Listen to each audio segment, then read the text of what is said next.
What if I told you that nothing in your life is random? Every heartbreak arrived to crack you open to deeper love. Every closed door redirected you toward an open window you couldn't yet see.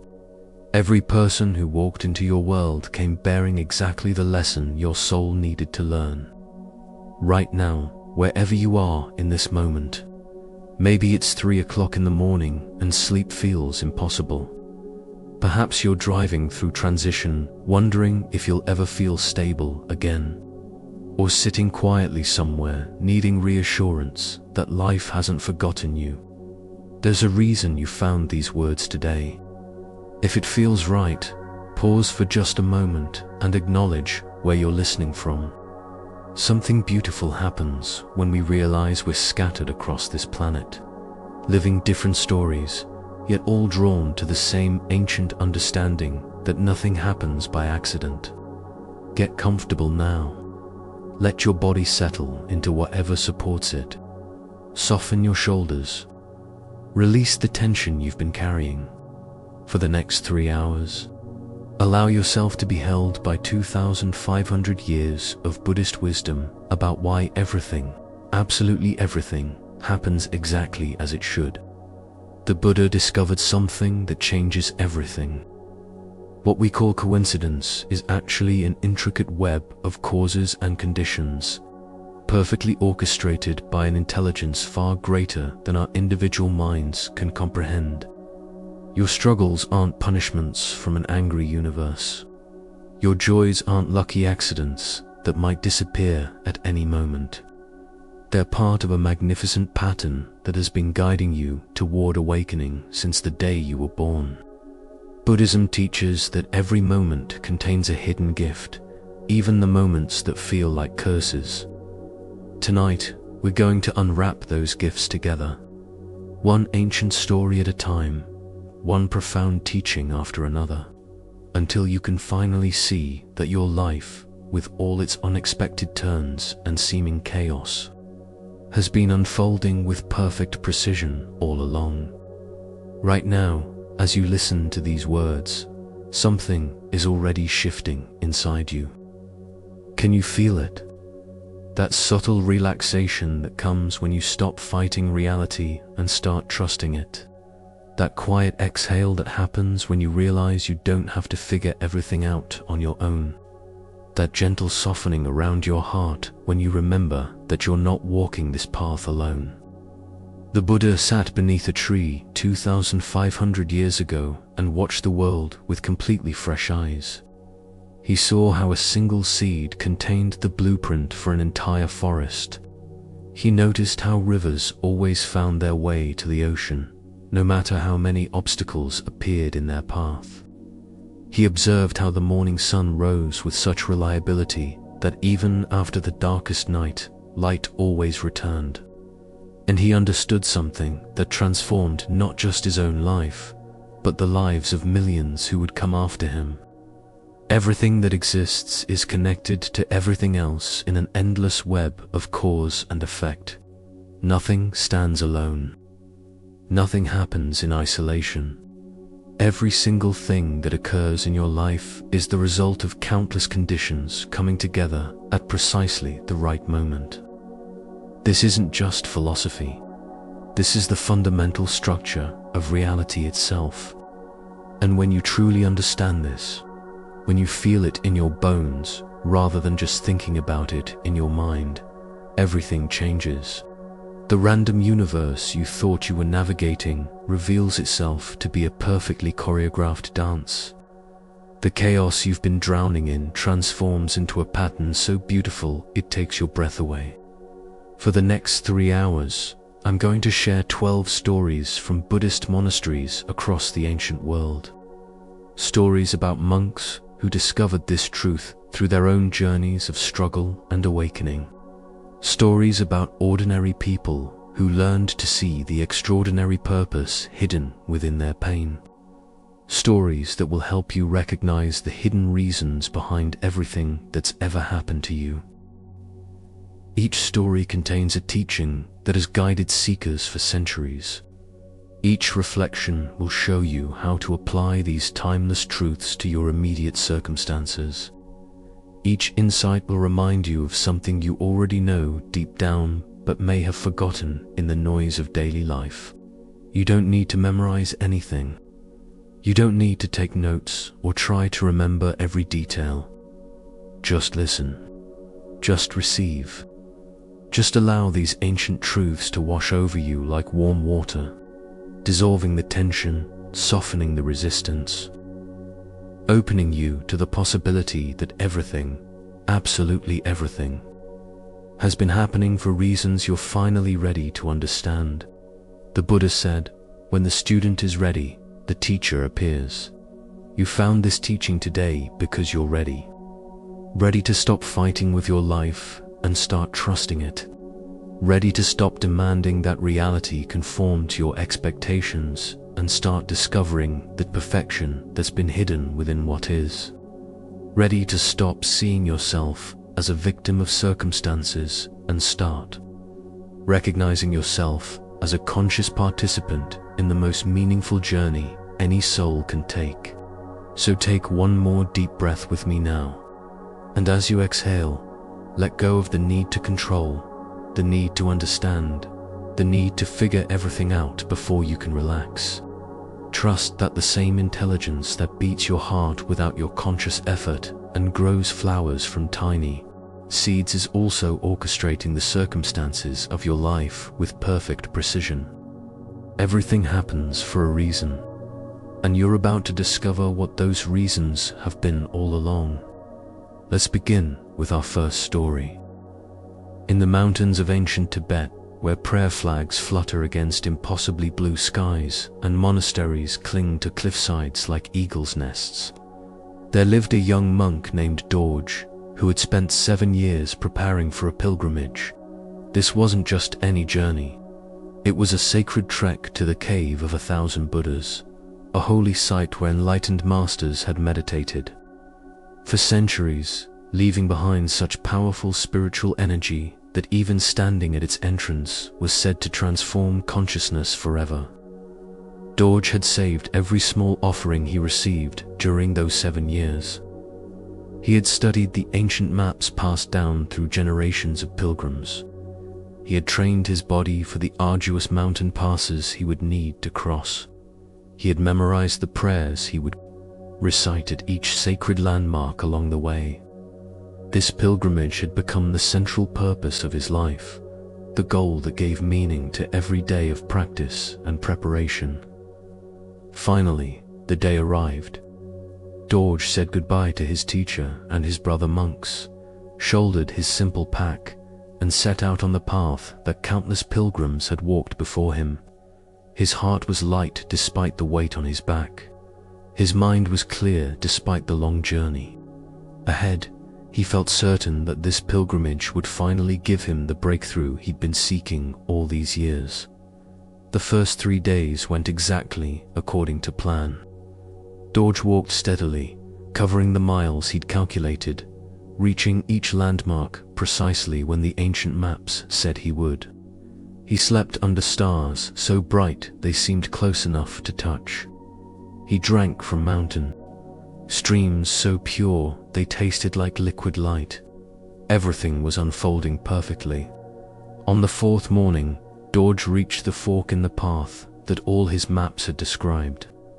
The left fork led directly to the cave of 1,000 Buddhas, ascending through a high mountain pass that was challenging but passable during this season. The right fork led down into a valley that would take him far off his planned route. There was no question which path to take. He turned left and began the ascent. But after only an hour of climbing, Dorje rounded a bend and stopped in his tracks. The path ahead was completely blocked by an enormous rock slide. Boulders the size of houses were tumbled across the trail, and the entire mountainside above looked unstable, as if more rocks might fall at any moment. The passage was not just difficult, it was impossible. Dorje stood staring at the obstacle, his mind racing.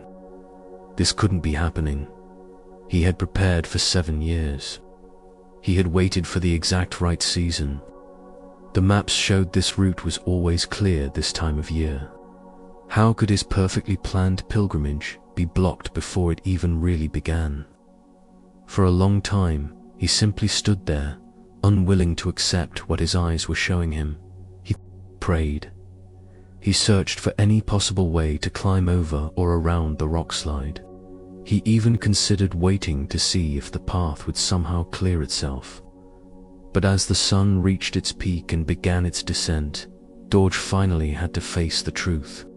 He could not continue on his planned route. His only choice was to turn back to the fork and take the valley path, the detour that would add many days to his journey and lead him through territory he hadn't prepared for. The disappointment was crushing. Dorje felt tears of frustration burning behind his eyes as he retraced his steps back down the mountain. All his planning, all his preparation, all his anticipation, and now he was being forced onto an unknown path he hadn't chosen. Why was this happening? What had he done wrong? Why would the universe block the path of a sincere pilgrim seeking spiritual awakening? By the time he reached the fork again, evening was approaching. Dorje reluctantly turned onto the valley path, his heart heavy with disappointment. He walked without his earlier joy, barely noticing the beauty of the landscape around him. His mind churned with questions and complaints. This wasn't what was supposed to happen. This wasn't part of the plan. As darkness fell, Dorje saw the flicker of firelight ahead. He came upon a small hermitage he hadn't known existed, tucked into a grove of ancient trees beside a stream. An elderly monk was sitting by the fire, and when he saw Dorje approaching, he smiled as if he'd been expecting him. "Welcome, traveler," the old monk said. "I am Karma. You look troubled. Come, share my fire and my simple meal." Dorje wanted to refuse. He wanted to explain that he couldn't stop, that he was already behind schedule, that this whole detour was a disaster. But his body was exhausted and his spirit was depleted, so he accepted the invitation and sat down by the fire. Over a meal of simple rice and vegetables, Karma listened as Dorje poured out his frustration about the blocked path and ruined pilgrimage. The old monk nodded with understanding, but he didn't offer the sympathy Dorje expected. Instead, he asked a question. "Tell me, young monk, why were you making this pilgrimage?" "To reach the cave of 1,000 Buddhas," Dorje replied, as if this should be obvious. "To meditate where the great masters meditated. To receive the blessings that place offers. And what were you hoping to find there?" Dorje thought for a moment. "Peace, clarity, perhaps even enlightenment. I thought that if I could just reach that sacred place, everything would become clear." Karma smiled gently. "And what if I told you that the peace you seek, the clarity you long for, the enlightenment you imagine, none of these exist in any particular place? What if they're available right here, right now, in this exact moment, beside this stream, eating this simple food, sitting with this old monk you never planned to meet?" Dorje started to protest, but something in Karma's eyes stopped him.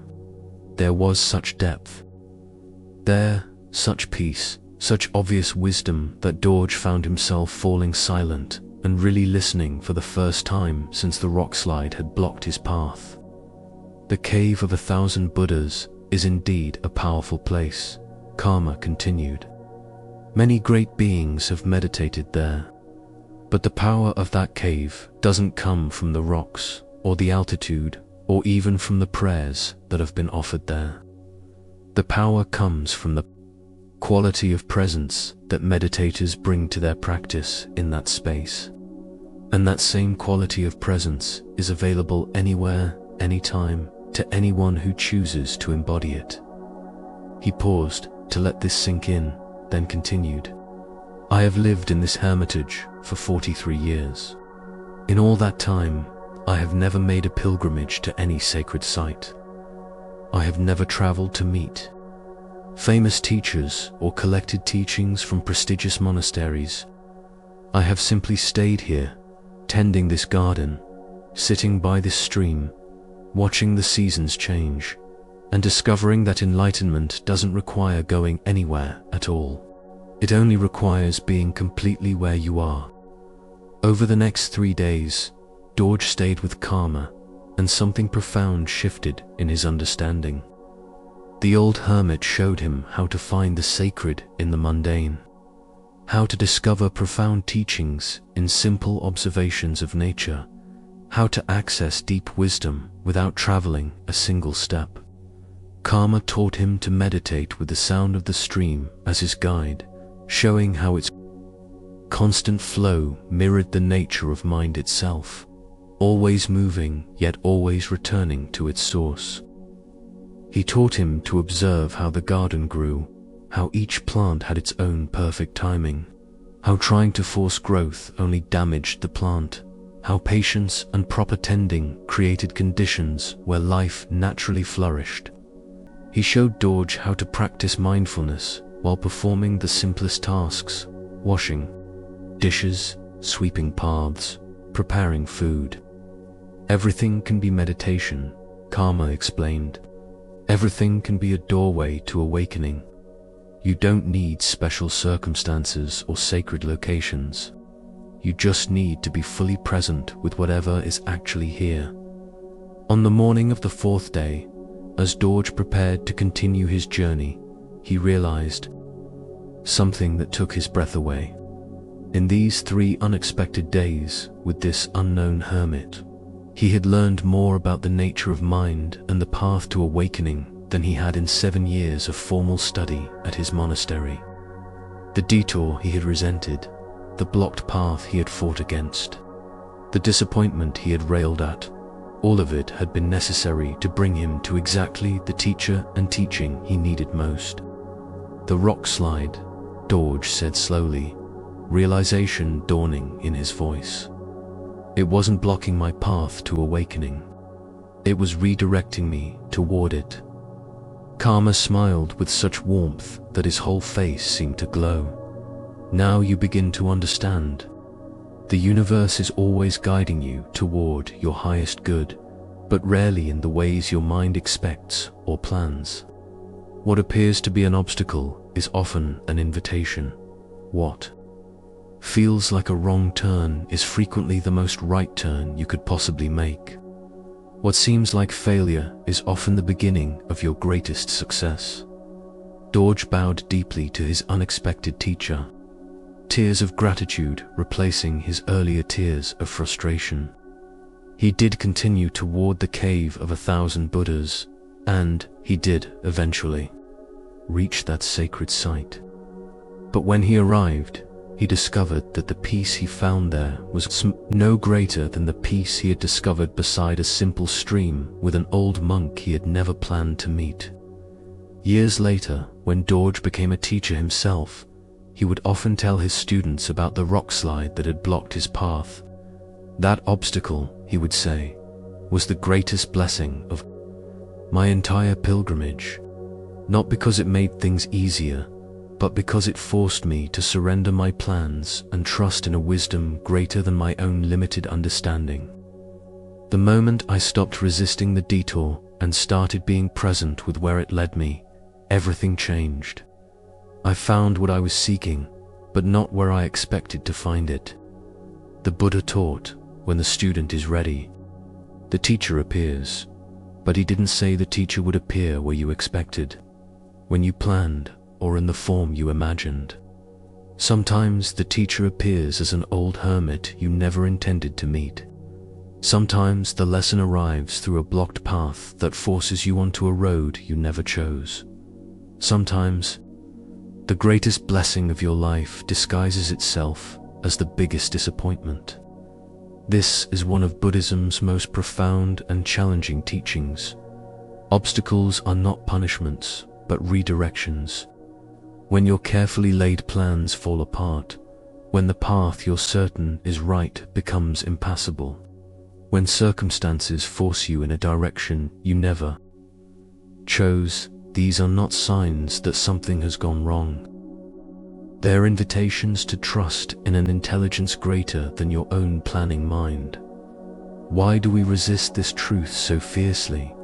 Because control feels safer than trust. Because the known path, even if it's difficult, feels less frightening than the unknown detour. Because admitting that we don't know the best route to our own happiness requires a humility that the ego fights against with everything it has. But here's what every spiritual tradition has discovered. Your limited perspective cannot see what life's broader intelligence can see.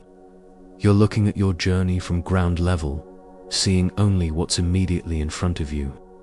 Life is viewing your path from above, seeing connections and possibilities that are completely invisible from where you stand. Think about the most significant blessings in your life.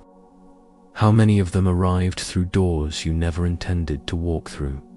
How many came from plans that fell apart? How many appeared in the space created when something else disappeared? The job you didn't get that led to the career that actually fulfilled you. The relationship that ended and cleared space for a deeper love you couldn't have imagined. The move you didn't want to make that brought you to exactly where you needed to be. The illness that forced you to slow down and reconsider your entire approach to living. These weren't accidents or lucky breaks. They were redirections. Moments when life said, I know you think you want to go that way, but trust me, there's something better waiting for you. Here, Dorje's story illustrates this principle perfectly. He was so focused on reaching a specific destination that he almost missed the real purpose of his journey. To learn that awakening doesn't require going anywhere at all. The rock slide didn't stop him from finding what he was seeking. It stopped him from wasting more time looking for it in the wrong place. This teaching doesn't mean you shouldn't make plans or work toward goals. Planning and effort are important, but it means holding your plans lightly, remaining open to the possibility that life might have a better idea than you do. It means developing the flexibility to pivot when circumstances shift, trusting that the shift itself might be part of the guidance you've been asking for. In practical terms, this looks like noticing when you're pushing hard against repeated obstacles, when the same door keeps slamming shut no matter how many times you try to open it, when every step forward in a particular direction requires enormous struggle while an alternative path keeps presenting itself with far less resistance. Buddhist psychology teaches that life communicates through what they call natural feedback. When you're aligned with your true path, there's a quality of flow even in difficulty. Things unfold with a sense of rightness. Doors open at the right time. Helpful people appear when needed. Obstacles exist, but they're workable, teaching you skills rather than just creating frustration. When you're forcing a path that isn't meant for you, the opposite happens. Every step requires enormous effort. Doors keep closing. People who could help aren't available. Obstacles feel insurmountable. There's a quality of constant struggle that exhausts you without leading anywhere meaningful.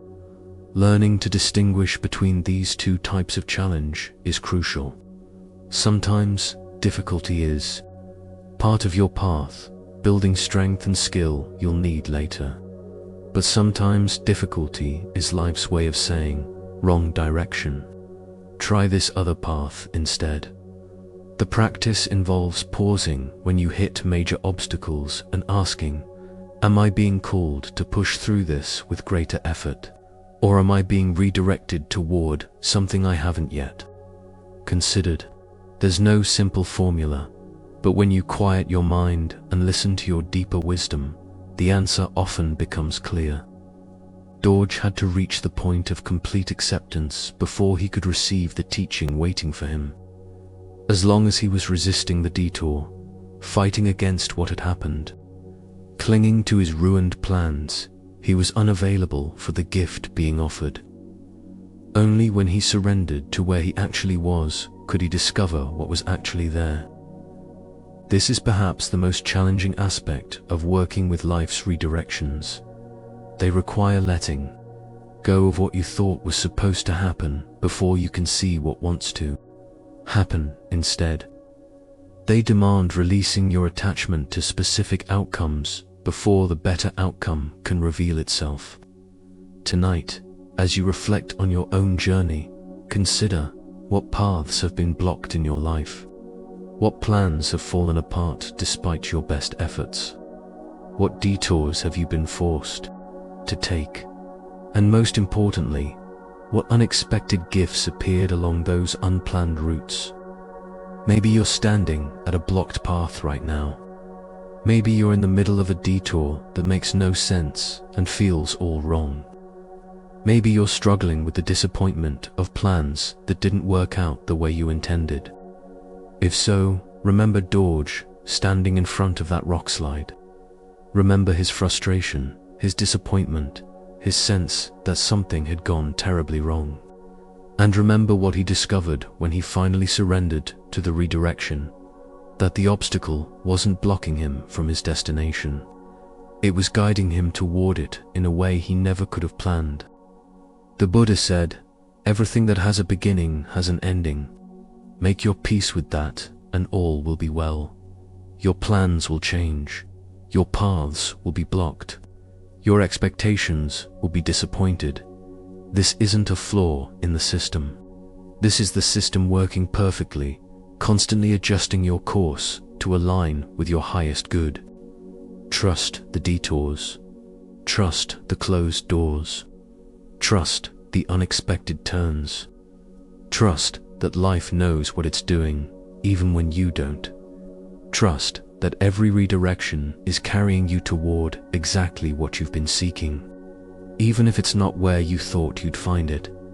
The obstacle isn't blocking your path, it's revealing it. In a prosperous monastery in ancient China, where golden roofs caught the morning sun and hundreds of monks followed rigorous schedules of study and practice, there lived a young scholar monk named Ming who had achieved remarkable recognition for his brilliant mind. By the age of 25, he had memorized more sutras than monks twice his age. His debates on Buddhist philosophy drew audiences from distant provinces. His teachers praised his intellectual grasp of the Dharma, and his future seemed destined for greatness among the scholarly elite. But Ming carried a secret shame that he shared with no one. Despite all his knowledge, despite his ability to eloquently explain the most complex teachings, he felt hollow inside. The peace that Buddhism promised remained frustratingly out of reach. The compassion that was supposed to naturally flow from understanding felt forced and artificial. The awakening that texts described seemed like a distant concept rather than a living reality. Ming compensated for this inner emptiness by accumulating more knowledge, studying more texts, winning more debates, earning more recognition. He told himself that he just needed to understand more, to grasp the teachings more deeply, to reach the next level of scholarly achievement. Then, surely, the actual experience of enlightenment would follow. One morning, as Ming hurried across the monastery courtyard toward the library where he spent most of his days, he nearly collided with a beggar who had been allowed entry to receive alms. The man was ancient, his clothes were little more than rags held together with patches, and he carried a wooden bowl so worn that the grain of the wood showed through the remaining finish. "Forgive me, young master," the beggar said, bowing his head. "I didn't mean to block your path." Ming barely glanced at him, already calculating how much time this interruption had cost him. "It's fine," he muttered, starting to move around the old man. But something made him pause. Perhaps it was the quality of peace that seemed to radiate from the beggar despite his obvious poverty. Perhaps it was the way the old man's eyes held such depth, such clarity, such absence of complaint about his circumstances. Whatever it was, Ming found himself actually looking at the beggar for the first time rather than past him. "You come here often for alms?" Ming heard himself ask, surprising himself with the question. The beggar smiled, and something about that smile made Ming's heart skip a beat. "Every morning for more years than I can count. The monks here are generous to those of us society has forgotten." Ming noticed that despite the man's ragged appearance, there was a cleanliness to him, a dignity in how he held himself, and something else, a quality of presence that reminded Ming of the most accomplished meditation masters he'd encountered. "What's your name?" Ming asked, curiosity beginning to override his impatience. "I am called Hui by those who speak to me, which isn't many these days." The old man's eyes sparkled with gentle humor rather than bitterness. "And you, young scholar, what name do you carry?" They talked for several minutes, Ming growing increasingly intrigued by this ragged old beggar, who spoke with such wisdom despite having no education. When the alms distribution ended and Hui prepared to leave, Ming found himself saying, "Would you come tomorrow? I'd like to speak with you again."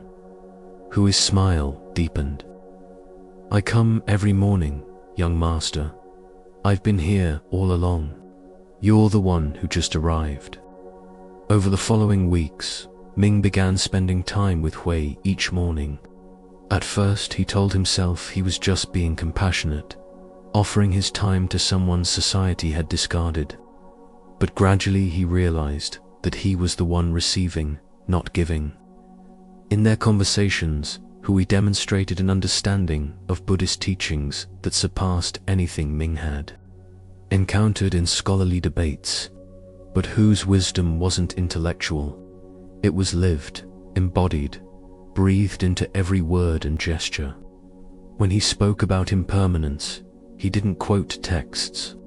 He talked about how he'd watched his bowl wear down over decades, how he'd learned to appreciate each meal without clinging to the hope of another, how he'd discovered that possessing nothing meant he could never experience loss.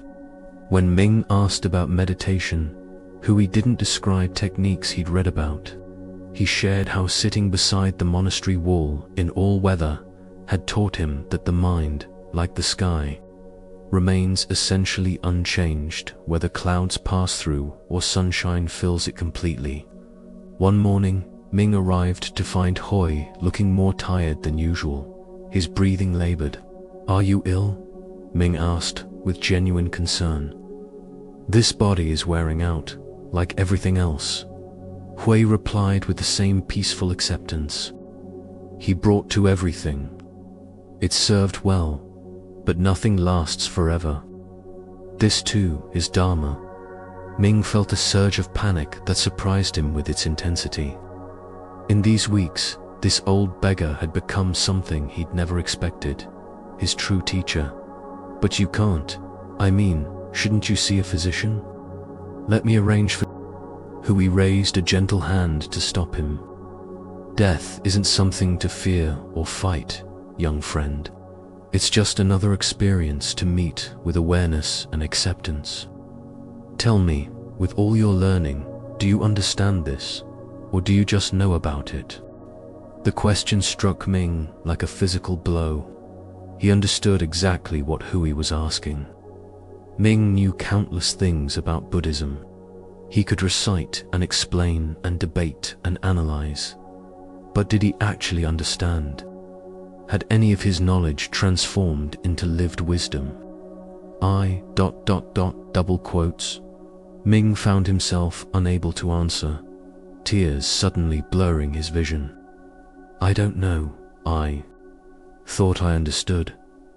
I've studied so much, but watching you face your death with such peace, I realize I don't understand anything at all." "Ah," Hui said softly, "now you're beginning to learn. Real understanding isn't something you acquire from books or teachers, or even from me. It's something you discover by living with full presence and awareness." Every moment is a teaching if you're available to receive it. Every person you meet, even an old beggar, carries wisdom if you're humble enough to recognize it. He paused, catching his breath, then continued. You have great knowledge, Ming, but knowledge without wisdom is just noise in your head. Wisdom comes from paying attention to life itself, from staying present with what is rather than lost in thoughts about what should be. The texts you've memorized are fingers pointing at the moon. But you've been so busy studying the fingers that you've never actually looked up to see the moon they're pointing toward. Over the next few days, Hui's condition worsened. Ming stayed with him as much as possible. And in those final conversations, he learned more about the nature of consciousness, the art of letting go, and the practice of presence than he had in years of formal study. When Hui passed away peacefully one cool morning, Ming felt a grief deeper than any he'd known. But within that grief was something else, gratitude. This man whom society considered worthless, whom most monks barely noticed on their way to more important activities, had given Ming something his prestigious teachers never had. He'd shown him the difference between knowing about enlightenment and actually touching it in lived experience. At Hu's simple funeral, as Ming placed flowers on the beggar's worn bowl, he made a vow. He would no longer measure his spiritual progress by how much knowledge he could accumulate or how many debates he could win. Instead, he would practice being present with whatever life offered, learning from everyone and everything, recognizing that the greatest teachers often appear in the most humble forms. Years later, when Ming himself became a renowned teacher, his students were often surprised by how much time he spent with ordinary people, how he listened to farmers and servants and children with the same attention he gave to visiting scholars, how he found profound Dharma lessons in conversations with anyone willing to speak authentically. My greatest teacher, he would tell them, wore rags and carried a wooden bowl. He owned nothing except the wisdom to be fully present with whatever life offered. He taught me that enlightenment isn't found in libraries or prestigious monasteries or philosophical debates. It's discovered in the immediate experience of being alive, aware, and available to learn from every person and every moment. Never assume you know who has something to teach you. The universe often sends its most important lessons through the most unexpected messengers. The Buddha taught, in the beginner's mind, there are many possibilities. In the expert's mind, there are few.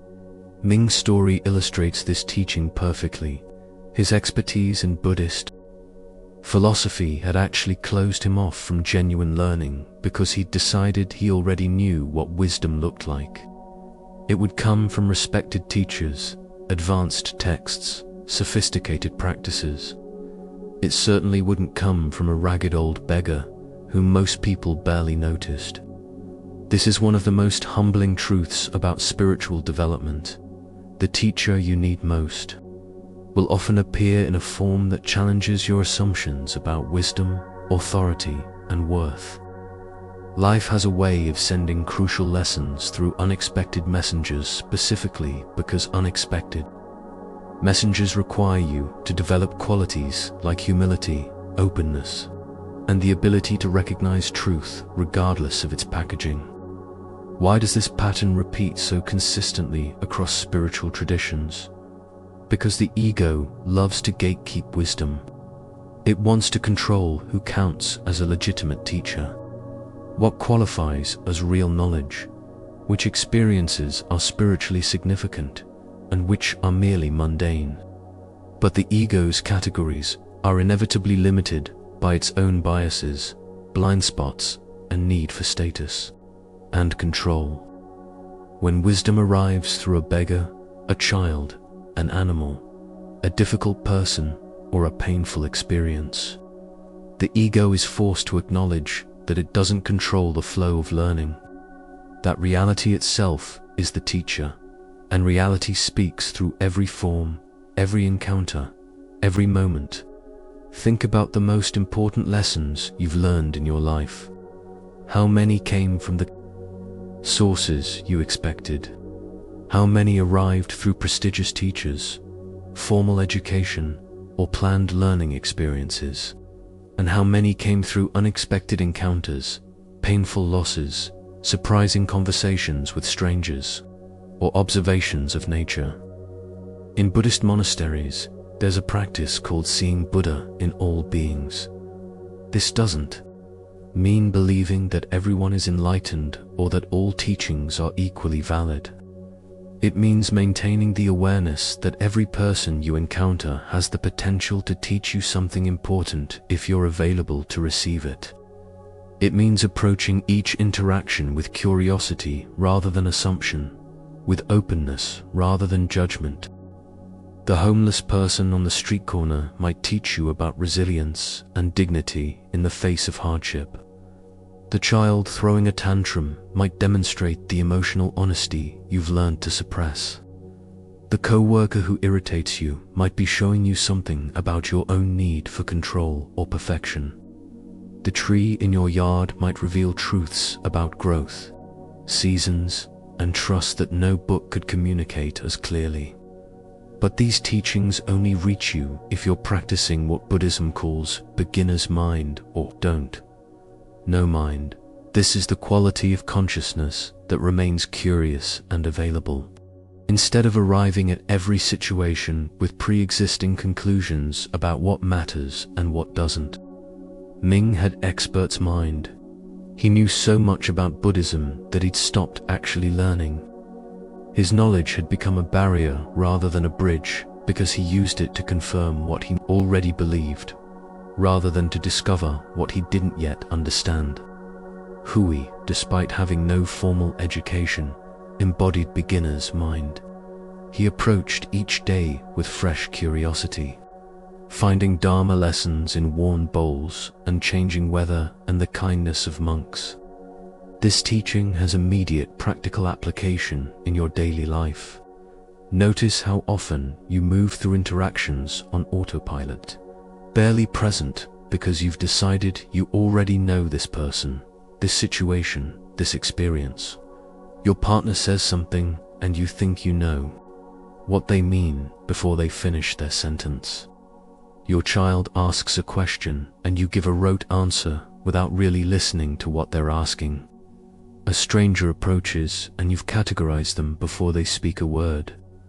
Each of these moments is a teaching you're missing, a gift you're not receiving, a connection you're not making because your expert's mind has decided it already knows everything worth knowing.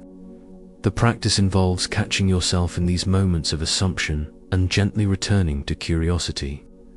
What if you listened to your partner as though hearing them for the first time? What if you really paid attention to what your child is asking instead of giving the answer you've given 100 times before? What if you met that stranger with genuine openness instead of prejudgment based on appearance? This doesn't mean being naive or ignoring genuine red flags.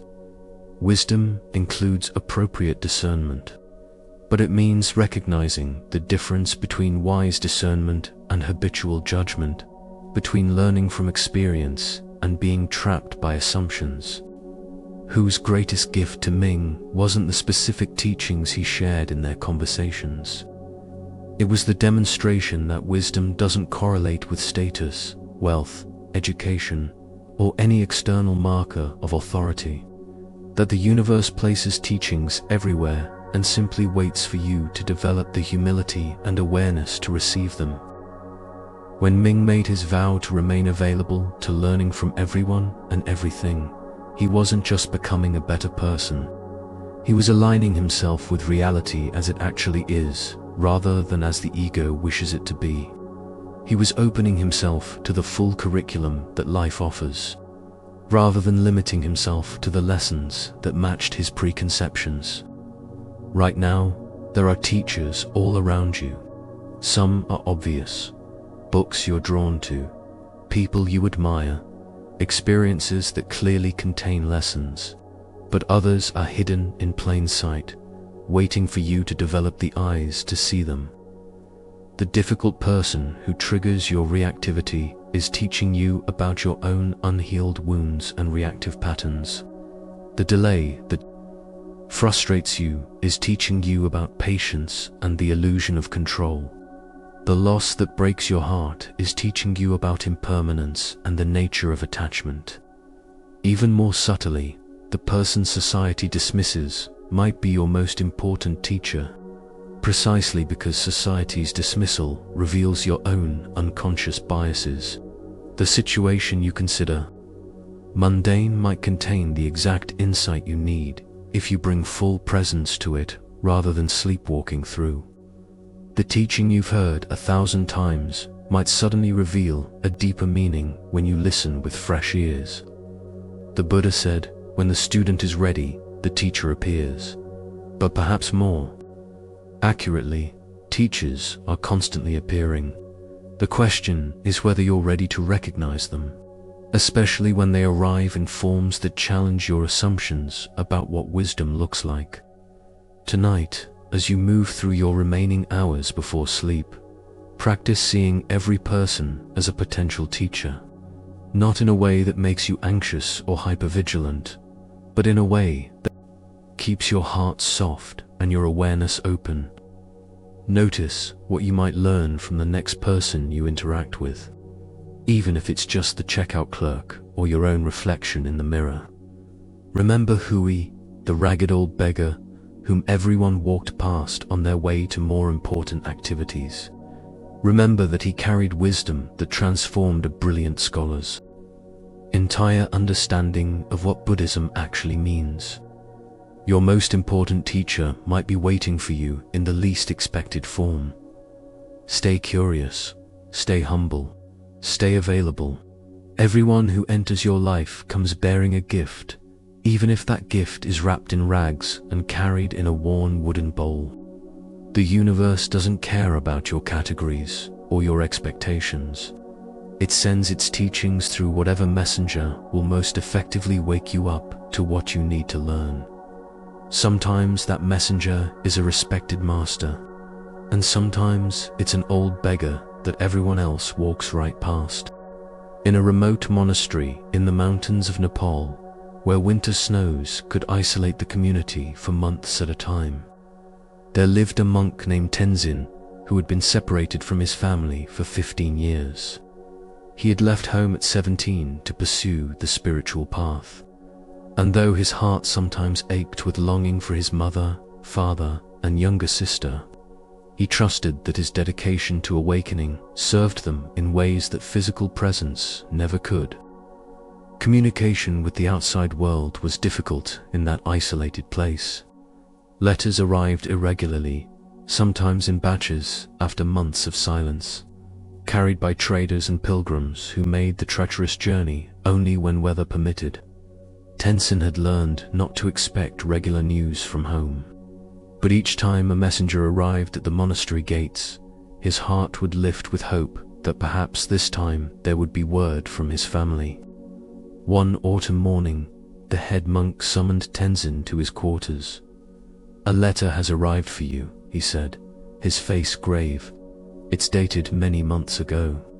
I'm afraid the news may be ... difficult." Tenzin's hands trembled as he took the envelope, recognizing his sister's handwriting immediately. The paper was worn and stained from its long journey, and the seal had been broken and resealed multiple times, as was common for letters that passed through many hands before reaching their destination. He opened it carefully and began to read. The words blurred as tears filled his eyes. His father had fallen gravely ill. His mother was overwhelmed with fear and exhaustion. His sister was writing to ask him to come home, to see their father one more time before it was too late to help the family through this crisis. But the letter was dated 7 months earlier. Tenzin felt his heart shatter. 7 months. His father might already be gone. His mother might have endured those terrible months, believing her son didn't care enough to come. His sister might have needed him desperately, and he had been here, ignorant of their suffering, peacefully following his routine while his family fell apart. "When is the next opportunity to travel down the mountain?" Tenzin asked urgently, his voice breaking. The head monk looked at him with deep compassion. "The snows have already begun. The passes will be closed within days. If you leave now, you might make it through. But brother, Tenzin, 7 months have passed. If your father was gravely ill then, racing down the mountain now may not change what has already occurred. Perhaps you should wait until spring when travel is safer." But Tenzin couldn't bear the thought of waiting another 5 months. He made hasty preparations and set out the very next morning, carrying only essential supplies and the precious letter that had arrived so terribly, devastatingly late. The journey down the mountain was even more treacherous than he'd feared. Winter was closing in fast, and several times Tenzin barely escaped avalanches or storms that could have killed him. His mind churned with anguish the entire way. Why had the letter taken so long? Why hadn't he received it when it might have mattered? What if his father had died believing his son had abandoned the family? After 2 weeks of desperate travel, Tenzin finally reached his family's village. He ran through familiar streets, his heart pounding with dread, expecting to find his home draped in mourning cloths. But when he rounded the final corner, he saw his sister hanging laundry in the yard, and the sight of her, alive and moving normally, stopped him in his tracks. "Khalsak," he called out, and she spun around, her face transforming from shock to joy in an instant. "Tenzin, oh Tenzin, you came." She dropped the laundry and ran to embrace him, tears streaming down her face. "I didn't think you'd received my letter. I thought you couldn't come. But you're here. You're actually here." Father Tenzin managed to gasp out. "Is he? Come inside," Khalsak said, taking his hand. "Come and see." She led him into the small house, and there, sitting by the fire, looking thin but very much alive, was their father. And beside him, preparing tea with her familiar, efficient movements, was their mother. "My son," his father said, his voice weak but filled with emotion. "My son has come home." Over the next hours, as the family gathered together, the story emerged. Yes, their father had been gravely ill 7 months ago when Khalsak wrote the letter. The family had been desperate, frightened, unsure he would survive. But in the weeks after the letter was sent, his father had slowly begun to recover. A traveling physician had passed through the village and provided treatment that helped. Their mother had nursed him with relentless dedication, and gradually, against all their fears, he had improved. "If you had received the letter immediately," Khalsak explained, "you would have come during the worst of it. Father was so ill then that he wouldn't have known you were here. You would have seen him at his lowest, perhaps even seen him die.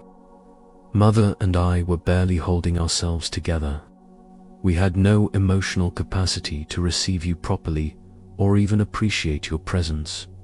She paused, squeezing Tenzin's hand. "But now, 7 months later, Father is well enough to actually talk with you, to know you're here. Mother has recovered from the exhaustion that nearly broke her. I've regained my balance. We can actually receive you fully and treasure this time together. If you had come when I wrote that letter, this reunion wouldn't be possible. It would have been a goodbye, not a homecoming." Tenzin sat in stunned silence, absorbing this. All his anguish about the delayed letter, all his rage at the months that had passed, all his terror about arriving too late, it had all been based on the assumption that earlier would have been better. But what if the delay had been perfect? What if 7 months was exactly how long it needed to take? Over the weeks he spent with his family, Tenzin saw countless other examples of perfect timing he'd been too blind to notice. If he had come during the crisis, he would have felt obligated to stay indefinitely, abandoning his monastic training, perhaps forever. But coming now, with his father recovered and the crisis past, he could visit meaningfully and then return to his practice without the burden of guilt. If he had rushed down in the immediate aftermath of receiving the letter, he might have been caught by the worst of the winter storms and never reached his family at all. The treacherous journey he'd made had been difficult, but it was nothing compared to what the passers would have been like just a few days later. Most significantly, the reunion his family was experiencing now, filled with joy and gratitude and relief, was only possible because of the delay. If he had come during the crisis, his arrival would have been shadowed by fear and grief. But arriving now, when healing had occurred and hope had been restored, his presence was purely a gift. Before Tenzin left to return to the monastery, his father shared a teaching that would stay with him for the rest of his life. "My son, you've been practicing Buddhism in the mountains, learning about impermanence and trust and surrender.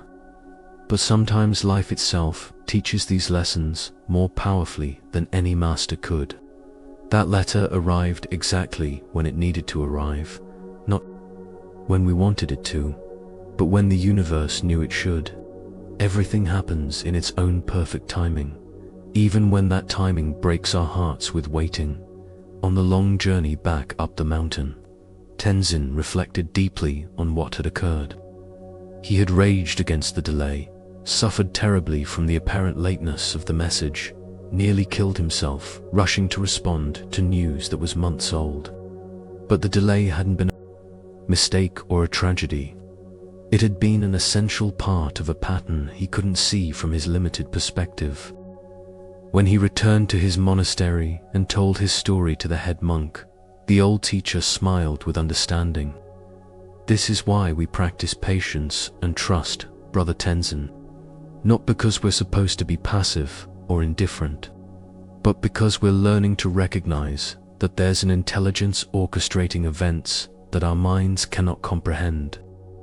What looks late from your perspective might be precisely on time from the universe's perspective. What feels like terrible timing might actually be perfect timing. Your only job is to remain present, respond authentically when the moment comes, and trust that everything, absolutely everything, is unfolding as it should." Years later, when Tenzin became a teacher, he would share this story with students who were suffering from impatience or frustration about timing. The letter that arrives late, he would tell them, might be arriving at exactly the right moment. The opportunity that seems to have passed you by might have been protecting you from something you couldn't see. The delay that feels like denial might be life's way of preparing you or others for what's coming. Trust the timing.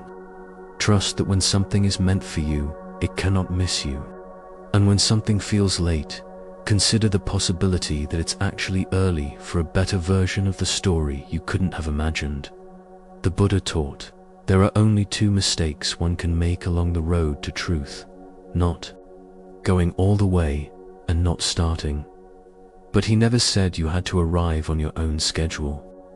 He never promised that the journey would follow your timeline, or that important information would reach you when you demanded it. He simply taught that if you keep walking with awareness and trust, you will arrive exactly when you're meant to. Tenzin's story reveals one of the most challenging aspects of trusting life's intelligence. Divine timing often conflicts with human preferences. We want things now. We want information immediately. We want opportunities when we first notice them, relationships to develop on our schedule, healing to happen at our preferred pace. But life operates on a completely different timeline, one that considers factors we can't see and connections we can't imagine. Why is this teaching so difficult to internalize? Because delay feels like denial. When something we desperately want doesn't arrive when we think it should, our minds immediately create a story about what the delay means. We've been rejected. We've missed our chance. Life is cruel. or random, or indifferent to our needs. The universe has forgotten us or decided we're not worthy of what we desire. But what if delay is actually divine protection?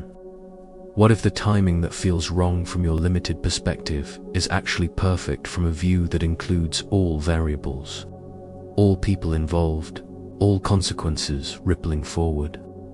Think about relationships that didn't work out when you wanted them to, but later you discovered that the timing had been all wrong for reasons you couldn't have known.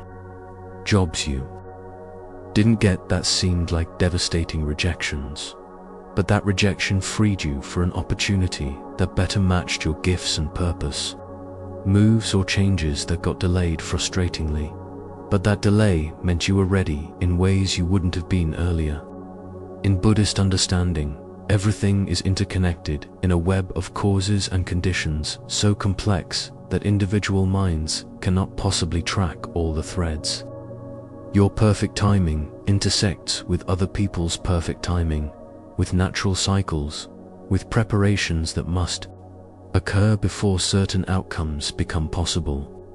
What looks like a delay might actually be a coordination of multiple timelines converging at exactly the right moment. Tenzin's letter needed to take 7 months to arrive because that's how long it took for his father to heal, for his mother to recover her strength, for his sister to regain her equilibrium, for weather patterns to align so his journey would be difficult but not impossible, for his own spiritual maturity to develop enough that he could receive this teaching. If any variable had been different, the outcome would have been different.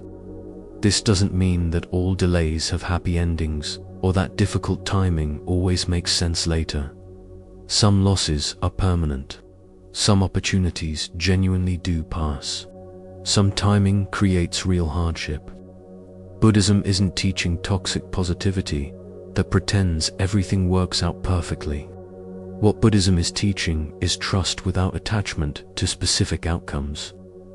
When something is delayed, you can respond authentically to your disappointment while remaining open to the possibility that the timing is serving purposes you can't yet see.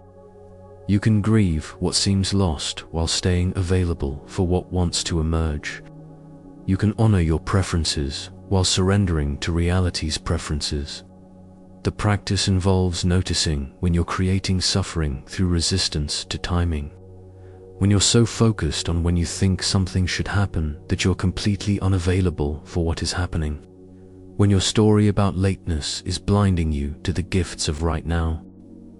This doesn't mean you stop taking action or become passive about pursuing what matters to you. Tenzin didn't just shrug and ignore his family's need. He responded immediately and fully when the letter finally arrived. But he also learned not to torture himself with assumptions about what the delay meant or how things should have been different. In practical daily life, this teaching shows up constantly. The train you miss that keeps you from being in an accident. The job interview that gets postponed, giving you time to prepare more thoroughly. The relationship that doesn't develop when you first meet someone, but reconnects years later when you're both actually ready. The medical diagnosis that gets delayed just long enough for a better treatment to become available.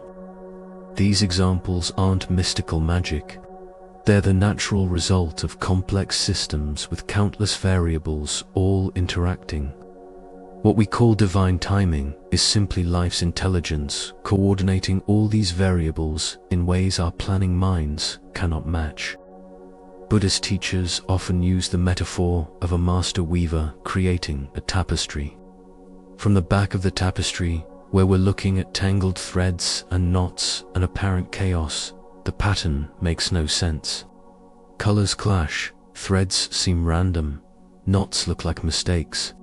But from the front of the tapestry, all those elements combine to create a coherent, beautiful image. You're looking at your life from the back of the tapestry. You see the delays, the missed connections, the apparently wrong timing, and you conclude something has gone wrong.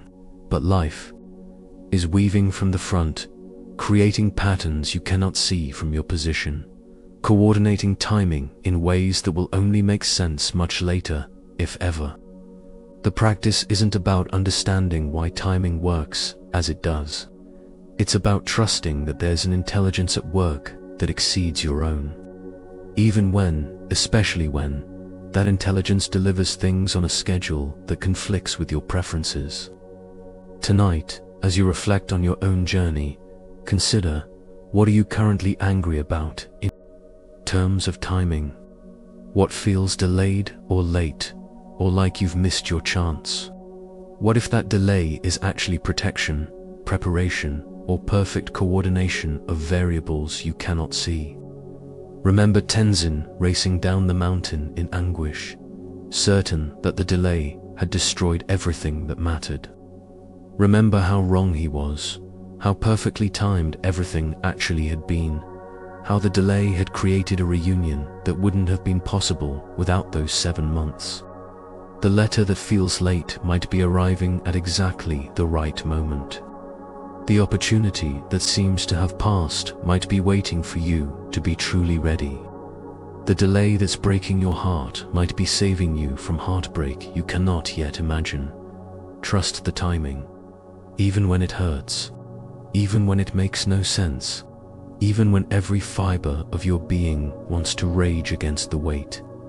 Trust that life knows what it's doing, and that the clock it operates on considers far more variables than your impatient mind ever could. Divine timing is always perfect.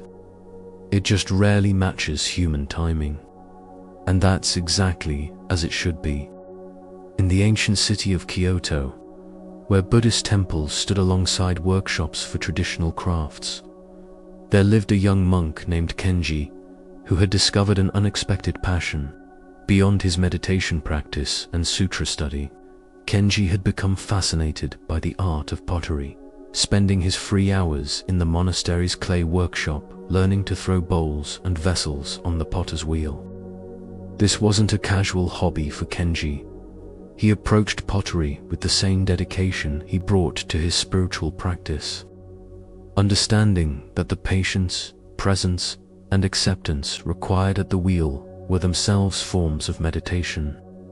His teacher, an old master potter who had donated his studio to the monastery in his final years, had taught him that clay is a teacher as wise as any scripture if you're willing to listen to what it tells you. For 3 years, Kenji practiced daily, his skills gradually improving. He moved from clumsy, lopsided bowls to pieces that showed real refinement and grace. His hands learned to feel the perfect thickness of walls, the exact moment to stop thinning the clay, the precise touch needed to create curves that were both strong and elegant.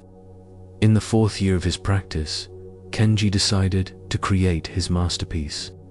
He had been planning it for months, a large ceremonial bowl that would capture everything he'd learned, every skill he'd developed, every insight he'd gained about the relationship between hands and clay.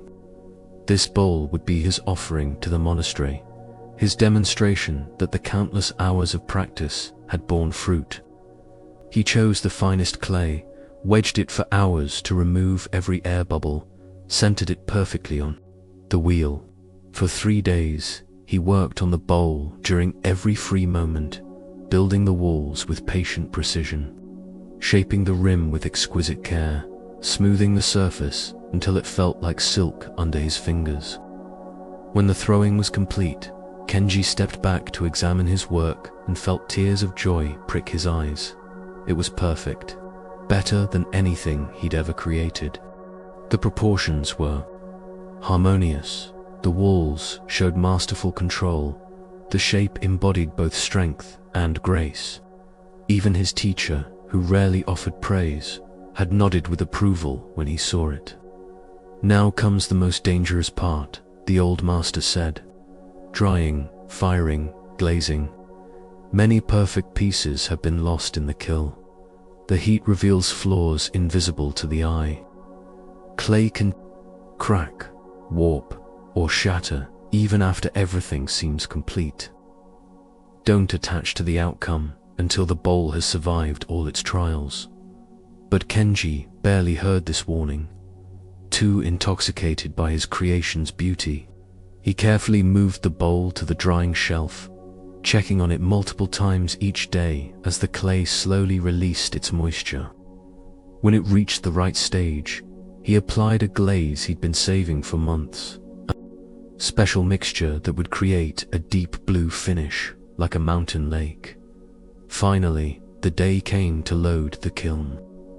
Kenji placed his bowl on the center shelf with extraordinary care, surrounding it with smaller pieces to protect it from direct heat. He helped his teacher seal the kiln door, and they began the long firing process that would take 3 days and nights of carefully controlled temperature increase. Kenji could barely sleep during those 3 days. He kept seeing his bowl in his mind's eye, imagining how the glaze would transform in the heat, how perfect it would look when he finally opened the kiln. This wasn't just pottery anymore.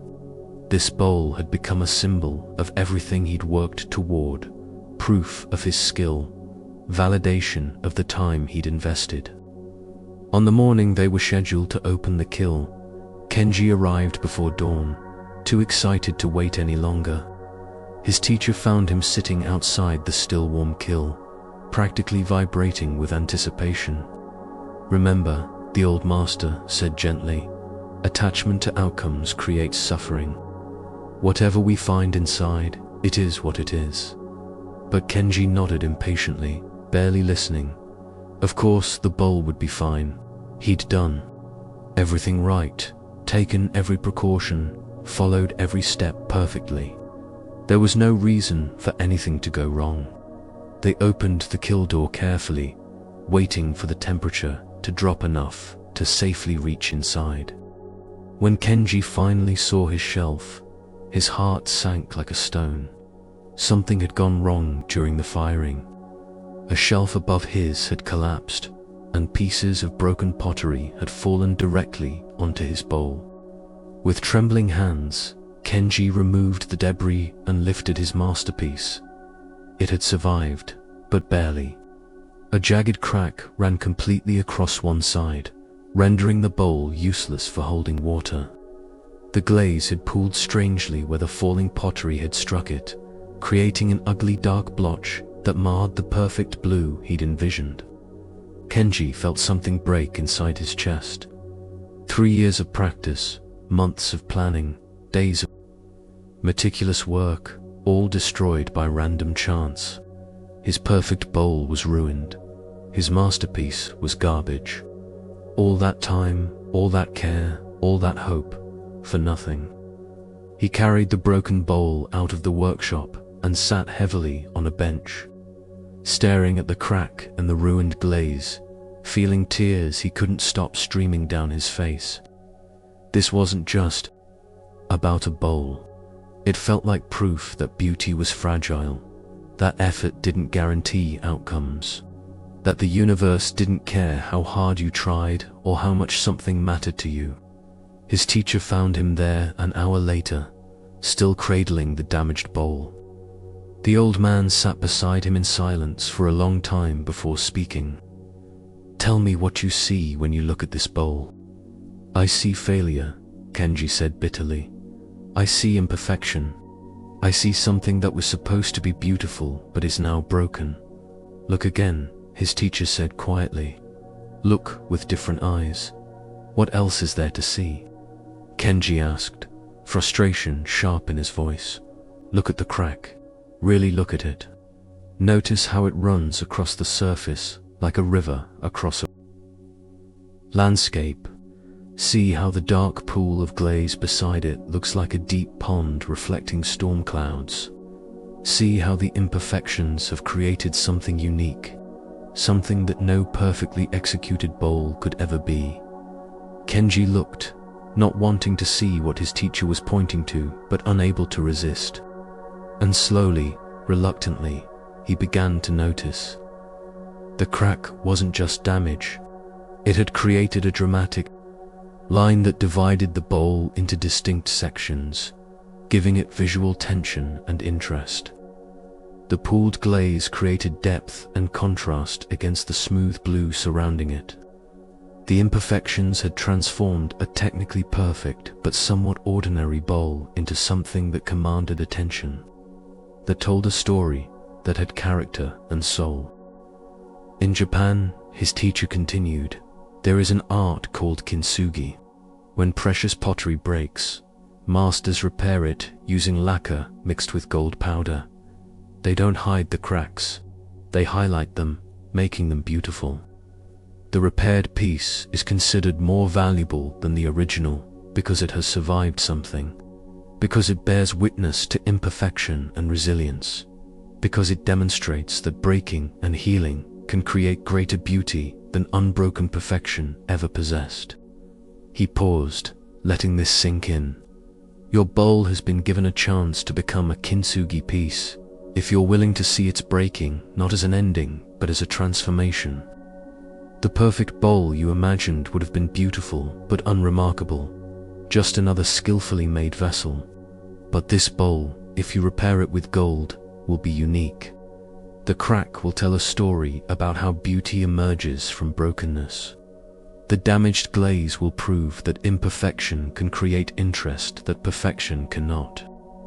Over the following weeks, Kenji learned the art of kintsugi from a master his teacher invited to the monastery.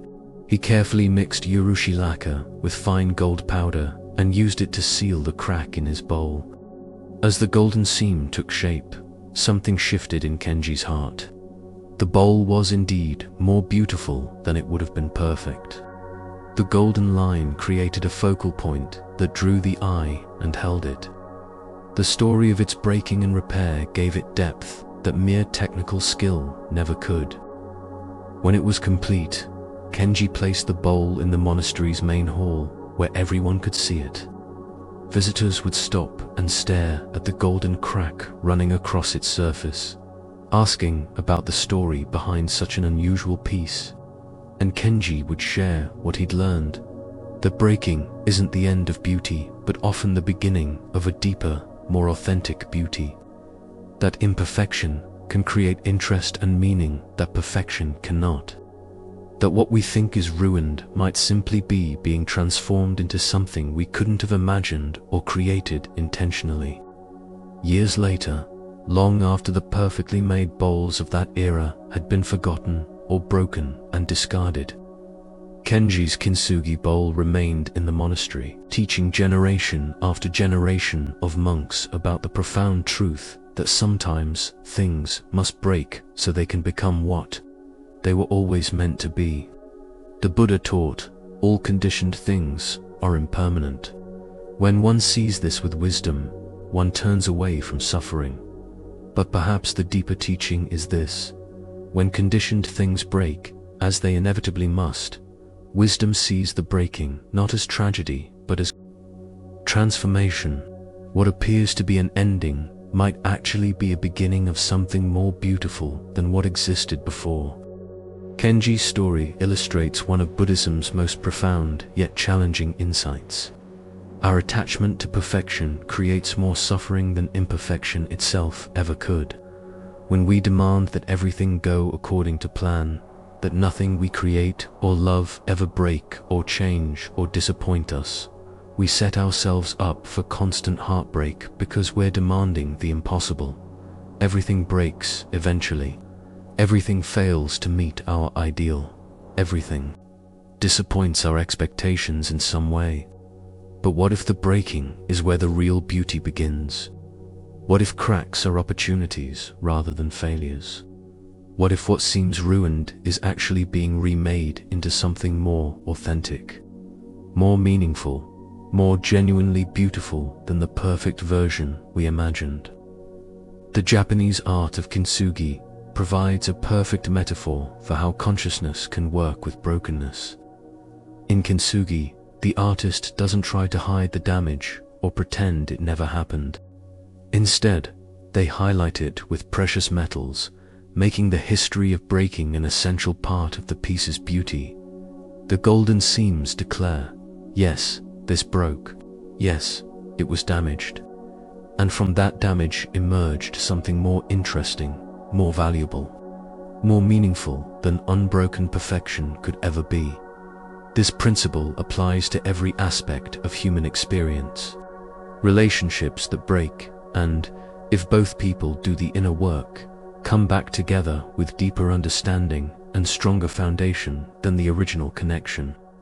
Careers that fall apart, forcing you to rebuild with greater authenticity and alignment with your true purpose. Health that fails, teaching you lessons about what truly matters that perfect health never could. Dreams that shatter, clearing space for better dreams you couldn't have imagined while clinging to the original vision. Even your sense of self breaks repeatedly throughout a lifetime. The identity you had at 20 cannot survive the trials of 30. The person you were before loss cannot persist after heartbreak. The self you constructed around certain achievements crumbles when those achievements prove hollow. Each breaking feels like death, and in a sense it is. The old you dies. The old understanding dissolves. The old certainty shatters. But what if these deaths are actually births? What if each shattering of your identity creates space for a more authentic self to emerge? What if the golden seams of your healing become the most beautiful part of who you are? Think about the people you know who radiate the most genuine wisdom and compassion. Are they people whose lives have been perfect, who've never experienced significant breaking? Or are they people who've been shattered by loss, failure, illness, or heartbreak, and somehow found ways to use the breaking as raw material for deeper understanding? The difference between people who are broken by difficulty and people who are broken open by it often comes down to one thing: their willingness to do kintsugi work on themselves, to gather the pieces with compassion rather than judgment, to honor what broke rather than pretending it didn't, to highlight rather than hide their scars, understanding that those scars are evidence of survival, resilience, and transformation. This is radically different from our culture's usual relationship with brokenness. We're taught to hide our damage, to present only our polished surfaces, to pretend we're fine even when we're shattered. We're encouraged to move on quickly from pain, to get over loss, to bounce back to normal as fast as possible. But this approach denies us the opportunity to do the deep work of kintsugi, of taking the time to truly repair ourselves in ways that make us more beautiful than before.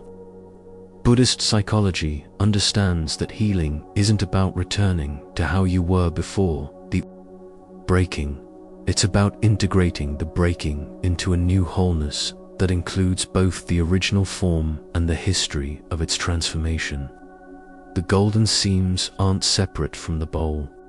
They're now an essential part of what makes it beautiful and unique. In practical terms, this means changing how you relate to your own brokenness. When a relationship ends, instead of just trying to forget and move on, you might spend time understanding what that relationship taught you, how the ending revealed truths you needed to see, how the breaking opened you to greater capacity for love. The golden seam might be the wisdom, compassion, or self-knowledge you gained through the pain.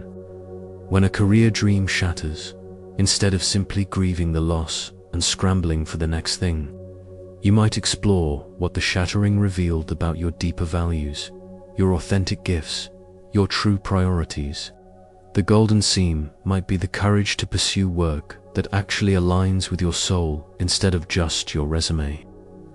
When your health breaks, instead of only focusing on returning to the previous state, you might discover how the breaking taught you about mortality, presence, gratitude, or what actually matters. The golden seam might be the shift in priorities that makes you more alive to each moment than you were when you took health for granted.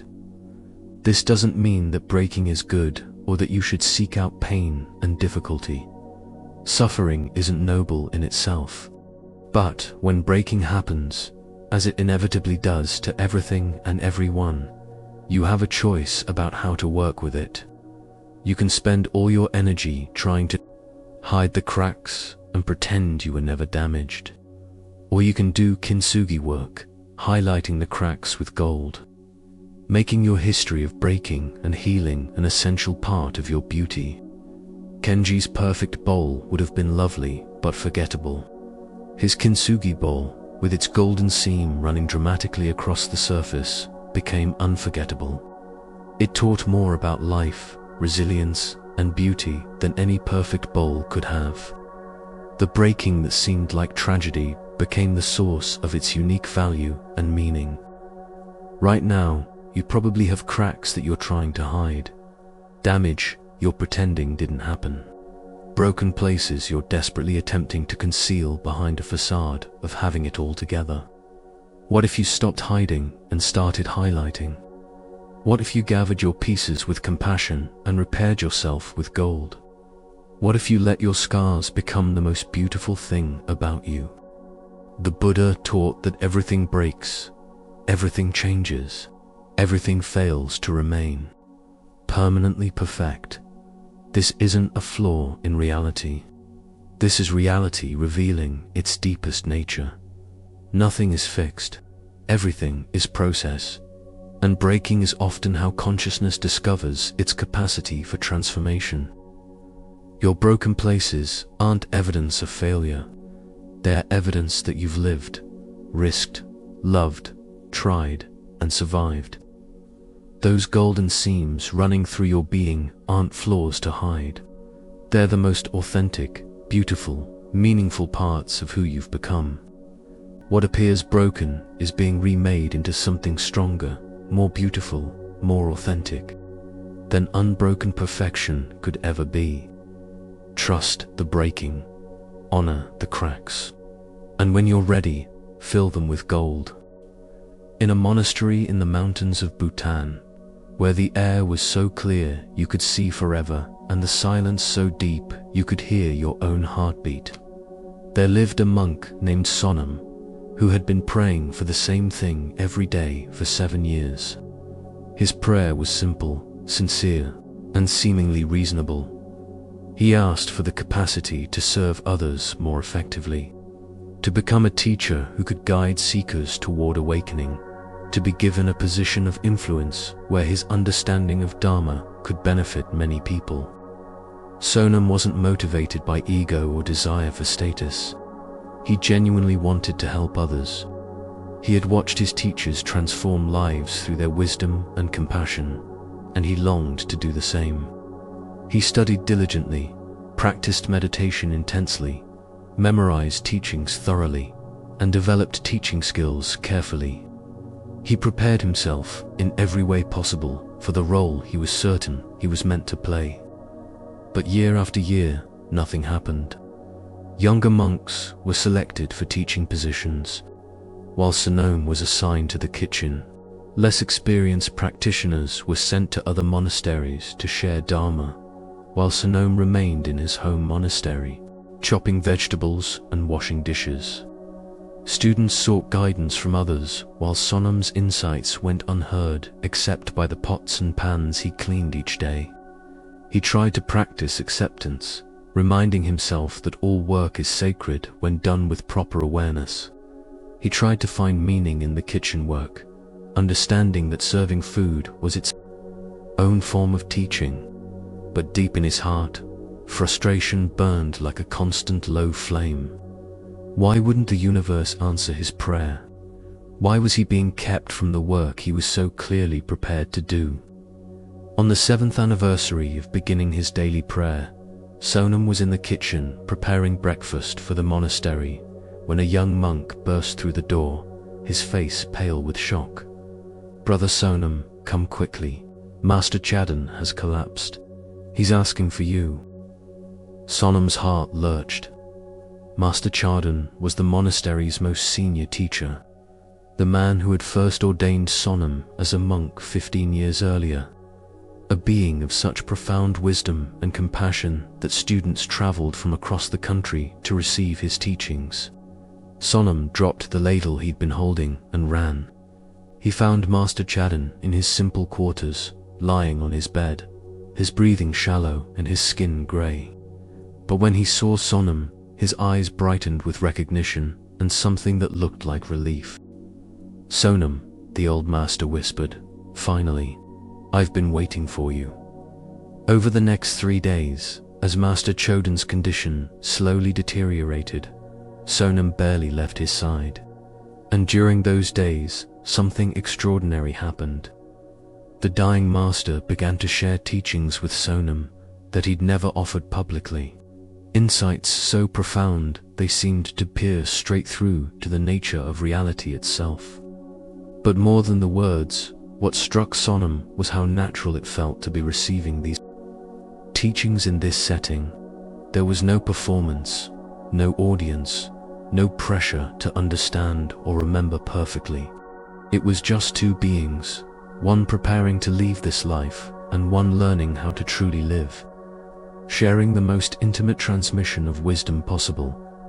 "Do you know why I asked for you?" Master Chadden said on the second day, his voice so weak Sonam had to lean close to hear. "Not the younger teachers who give eloquent Dharma talks, not the senior monks with their impressive understanding, you." Sonam shook his head, tears streaming down his face. "Because for 7 years, I've watched you serve in the kitchen with complete presence. I've seen you bring the same quality of awareness to washing dishes that others bring only to formal meditation. I've noticed how you treat the youngest novices with the same respect you show senior teachers. I've observed your genuine humility, your lack of grasping for recognition, your contentment with tasks others consider beneath them." The old master paused, catching his breath before continuing. "You've been preparing for teaching Sonam, but not in the way you imagined. Every day in that kitchen, you've been learning the most important lessons a teacher must embody, that no task is beneath you, that service itself is Dharma, that true humility comes from genuine understanding rather than false modesty. If I had made you a teacher 7 years ago, you would have had knowledge, but not wisdom. Now you have both." He reached out a trembling hand and Sonam took it gently. "You've been teaching all along, my son. Every person who saw you bring complete presence to humble work learned something about what Buddhism actually means. Every novice who watched you treat everyone with equal respect received a transmission beyond words. You prayed to become a teacher, and your prayer was answered, just not in the form you expected." Master Chadden died peacefully on the morning of the 3rd day, with Sonam holding his hand. And in his grief, Sonam felt something else, profound gratitude for 7 years that had seemed like wasted time but had actually been the most important education he could have received. The monastery's elders asked Sonam to take Master Chodden's place as senior teacher, but he declined. Instead, he asked to remain in the kitchen while also offering individual guidance to anyone who sought it. He had finally understood that teaching happens everywhere, not just in formal settings, and that the most powerful transmission occurs in authentic presence rather than eloquent lectures. Students began coming to the kitchen to receive instruction while Sonam worked. They learned as much from watching how he chopped vegetables as from hearing him explain sutras. His teaching style was different from what the monastery had known before, less formal and more intimate, less about impressing and more about connecting. Years later, when people would ask Sonam about the 7 years he spent in the kitchen, before being recognized as a teacher, he would smile with deep peace. "Those weren't years of waiting," he would say. "They were years of becoming. I prayed to be a teacher, and the universe answered by teaching me what teaching actually means. My prayer was answered every single day, just not in the package I expected. I wanted to give Dharma talks. Life gave me dishwater and vegetables and the opportunity to embody Dharma in the most ordinary circumstances. Looking back, I can see that I received exactly what I needed, exactly when I needed it, even though it looked nothing like what I wanted. The Buddha taught, you do not suffer because you have desires. You suffer because you cling to your desires in a particular form. Sonam's story reveals this teaching with perfect clarity.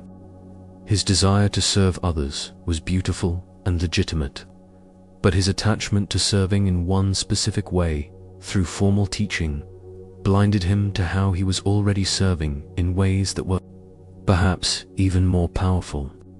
This is one of life's most challenging paradoxes. Sometimes prayers are answered by not being answered in the way we expect. Sometimes what we ask for is given to us in a form we don't recognize. Because we're so fixated on what we think we need that we miss what we're actually receiving. Why does this pattern appear so consistently across spiritual traditions? Because the limited human mind cannot possibly know what its deepest fulfillment requires. We think we know what we need, but we're basing that knowledge on our current level of understanding, which is by definition incomplete. We're like children asking for candy, unaware that what we actually need is nutrition, life, consciousness, the intelligence that orchestrates existence. Whatever name you give it, operates from a much broader perspective. It sees not just what you're asking for, but why you're asking for it. It understands what will truly fulfill your deeper longing versus what would merely satisfy your surface preference. Think about your own life. How many times have you desperately wanted something, prayed for it, worked toward it, only to not receive it? And how many times, looking back, can you see that not getting what you wanted actually protected you from something or redirected you toward something better? The job you didn't get that would have locked you into a career path that wasn't right for you. The relationship that didn't work out, even though you were certain that person was your soulmate. The opportunity that passed you by, creating space for an opportunity that actually aligned with your authentic gifts and purpose. These aren't examples of prayers being ignored. They're examples of prayers being answered with wisdom that exceeds your own. The universe isn't deaf to your desires. It's responding to the deeper intention beneath those desires, which is usually something like, I want to be happy. I want to be useful. I want to feel that my life has meaning and purpose. And the universe's response is, yes, I hear you. And I'm going to guide you toward genuine happiness, authentic usefulness, and real meaning. But that path looks different from what you're currently imagining. So trust me when the form doesn't match your expectations. Sonam wanted to teach Dharma through formal instruction. But what he really wanted was to serve others and embody Buddhist principles meaningfully. The universe heard the deeper desire and answered it by putting him in a position where he had to learn what embodying Dharma actually means, not as performance, but as presence in the most ordinary circumstances. The 7 years in the kitchen weren't a delay or a denial. They were the answer, teaching him lessons that formal training never could have provided. Humility that can't be learned from books. Presence that can't be developed through study. Service that can't be faked or performed but must be lived authentically in unglamorous circumstances. This teaching applies powerfully to romantic relationships. How many people pray for a partner, have a specific image of what that partner will look like and be like, and then feel devastated when that person doesn't appear? But what if your deeper prayer is, I want to experience authentic love, connection, and growth? The universe might answer that prayer by first teaching you to love yourself, which requires a period of solitude you interpret as loneliness. It might guide you through relationships that don't last but teach you essential lessons about boundaries, communication, or recognizing healthy dynamics. It might bring you a partner who looks nothing like what you imagined, but offers exactly the kind of love you actually need. The same principle applies to career, health, life, circumstances, everything. You pray for financial abundance, and life teaches you about what true wealth actually means by stripping away material security and revealing inner resources you didn't know you possessed. You pray for health, and life uses illness to teach you about presence, priorities, and what really matters. You pray for peace, and life uses chaos to show you that peace comes from within, rather than from perfectly controlled circumstances. The challenge is learning to recognize answered prayers, even when they arrive in unexpected packaging. This requires developing what Buddhism calls beginner's mind, or don't know mind, a quality of consciousness that remains curious and open rather than rigidly attached to specific outcomes.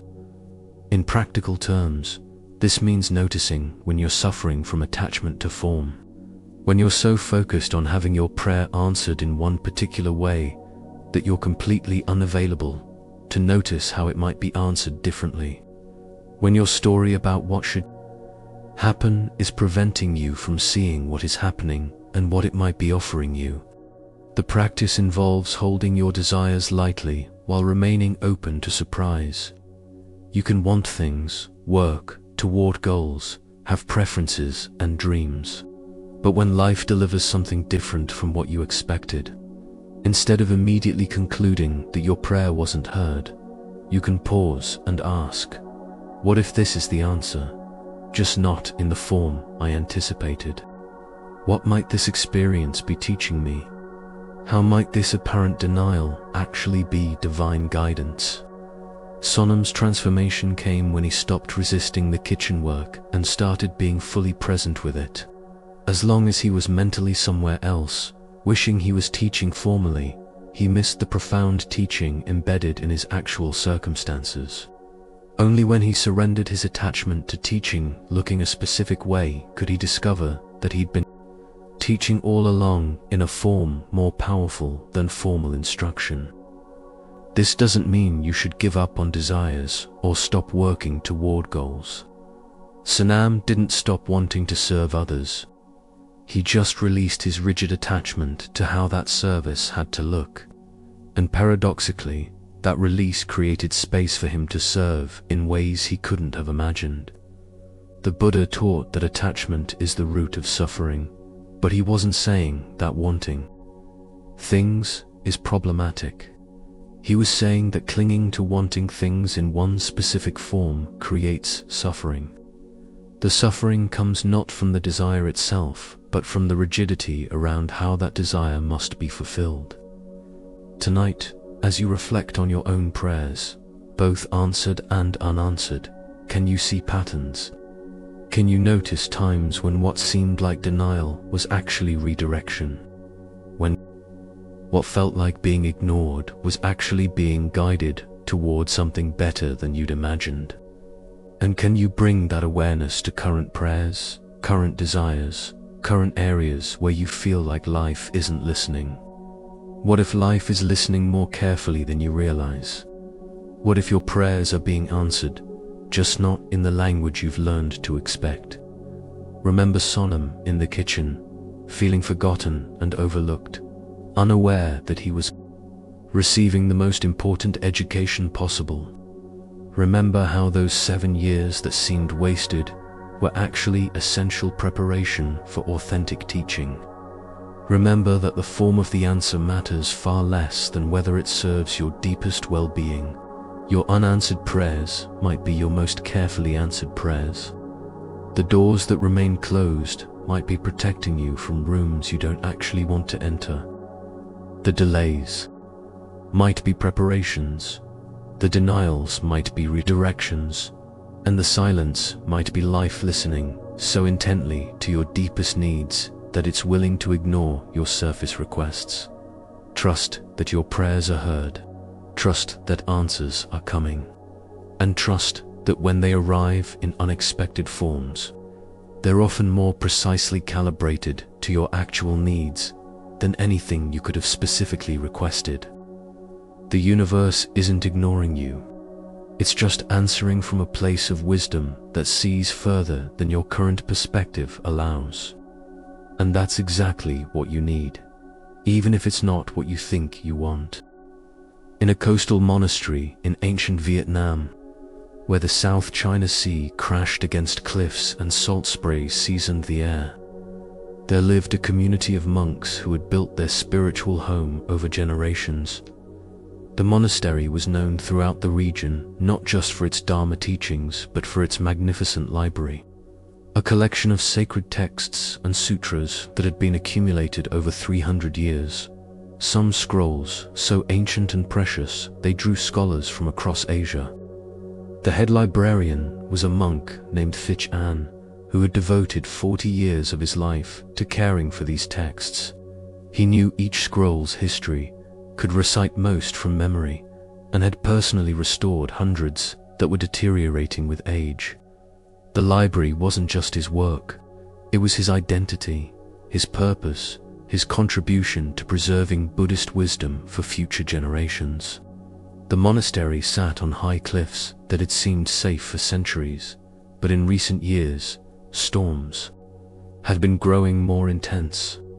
The monsoon season that used to bring heavy rain now brought typhoons that rattled the ancient buildings and sent waves crashing higher than anyone had seen before. The elders grew concerned, but the monastery had stood for so long, survived so much, that most monks believed it would endure forever. During the summer of Thich An's 41st year as librarian, the warnings came earlier and more urgent than usual. A massive storm was forming far out at sea, growing stronger as it approached land. Weather-wise fishermen who had lived with these waters all their lives said this one was different, more powerful than anything in living memory. The abbot called an emergency meeting. "We must prepare to evacuate," he said. "This storm could be catastrophic. We need to move to higher ground inland." The monks immediately began preparations, but Thich An stood frozen in disbelief. "What about the library?" he asked. "We can't just leave 300 years of sacred texts to the storm." "We can try to move some," the abbot said gently. "But we have only 2 days and limited transportation. We must prioritize lives over books, Brother An." For the next 2 days, Thich An barely slept. He and a team of monks worked frantically to move as many texts as possible to higher ground. They wrapped the most precious scrolls in waterproof materials, packed them carefully into carts, and transported load after load up the mountain. But the library contained thousands of texts, and time was running out. On the evening of the second day, as the sky darkened ominously and wind began to howl, the abbot insisted they could wait no longer. "We must leave now, Brother An. We've saved what we could." Thich An stood in the library, looking at the thousands of scrolls they hadn't been able to move. His life's work, irreplaceable wisdom, sacred teachings that would be lost forever. "I can't leave them," he said, his voice breaking. "How can I abandon them to be destroyed?" The abbot placed a gentle hand on his shoulder. "Brother An, these texts are precious, but they are objects. They point toward truth, but are not truth itself. The Dharma they contain lives in our hearts and minds.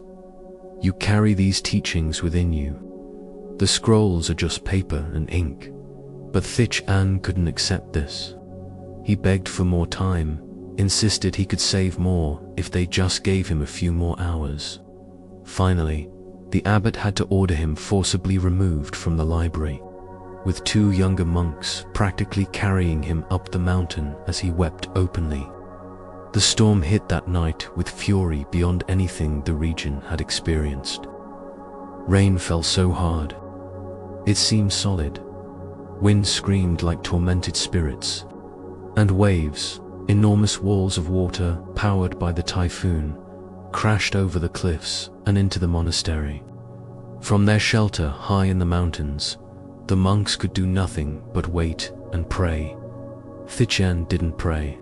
He sat in devastated silence, knowing that everything he'd spent for decades preserving was being destroyed below. His life's meaning was washing away in salt water and chaos. When the storm finally passed 2 days later, the monks made their way carefully back down the mountain. The devastation was complete. Buildings were collapsed or severely damaged. The main hall was missing its entire roof, and the library ... The library was gone, not damaged, not flooded, completely gone, ripped off its foundation by the waves and carried out to sea, along with everything it contained. Thich stood at the edge of the cliff, looking at the empty space where the library had been, and felt something die inside him.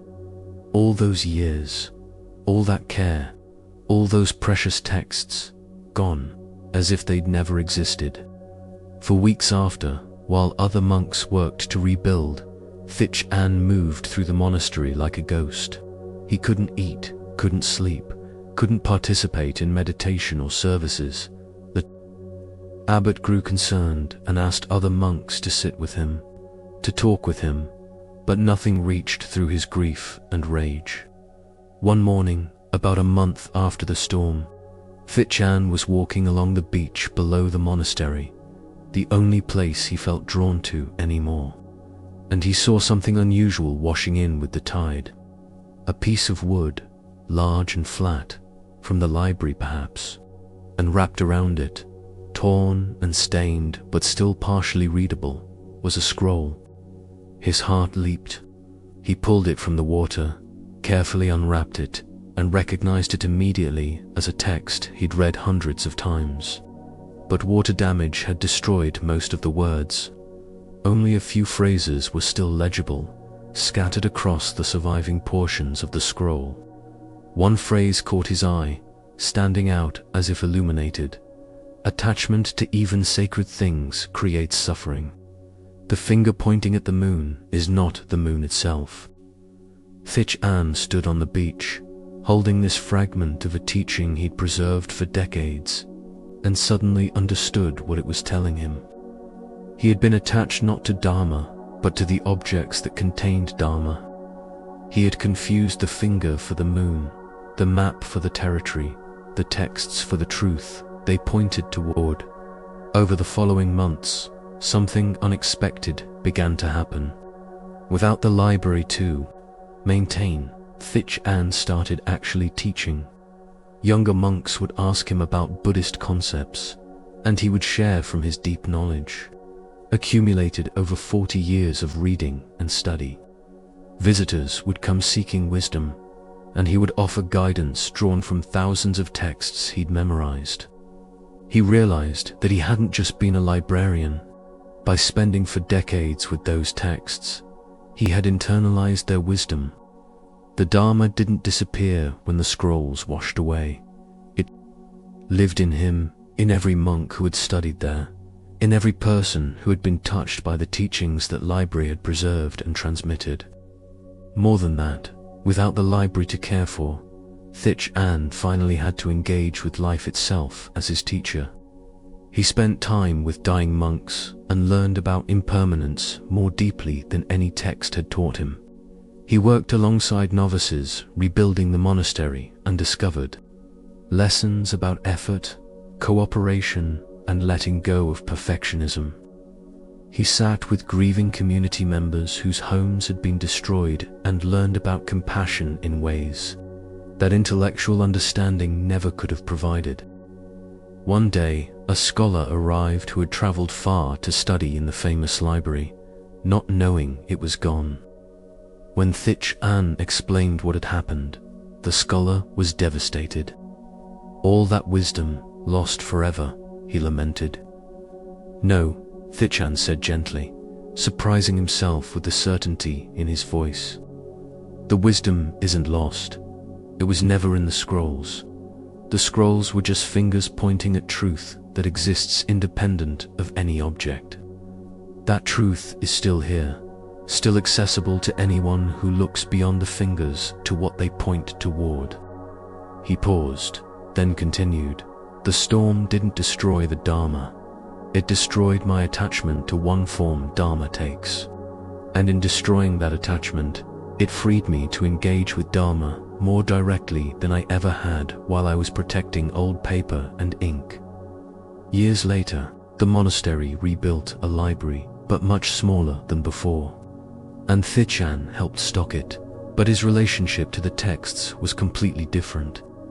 He loved them for their beauty and utility, but he no longer confused them with the truth they pointed toward. He had learned what he needed to learn, that sometimes life must destroy what we've built so we can discover what's indestructible. That sometimes our precious structures must be swept away so we can connect with what lies beneath structures. That sometimes loss is the only teaching powerful enough to wake us up to what actually matters. The Buddha taught, all conditioned things are subject to decay. Strive on with diligence. But perhaps the deeper teaching is this: when conditioned things decay, as they inevitably must, they often reveal unconditioned truth that was hidden behind attachment to form. What seems like catastrophic loss might actually be liberation from a prison you didn't know you were in. Thich-An's story reveals one of Buddhism's most challenging but essential insights. We become attached not just to material possessions, but to our roles, our projects, our contributions, our sense of meaning and purpose.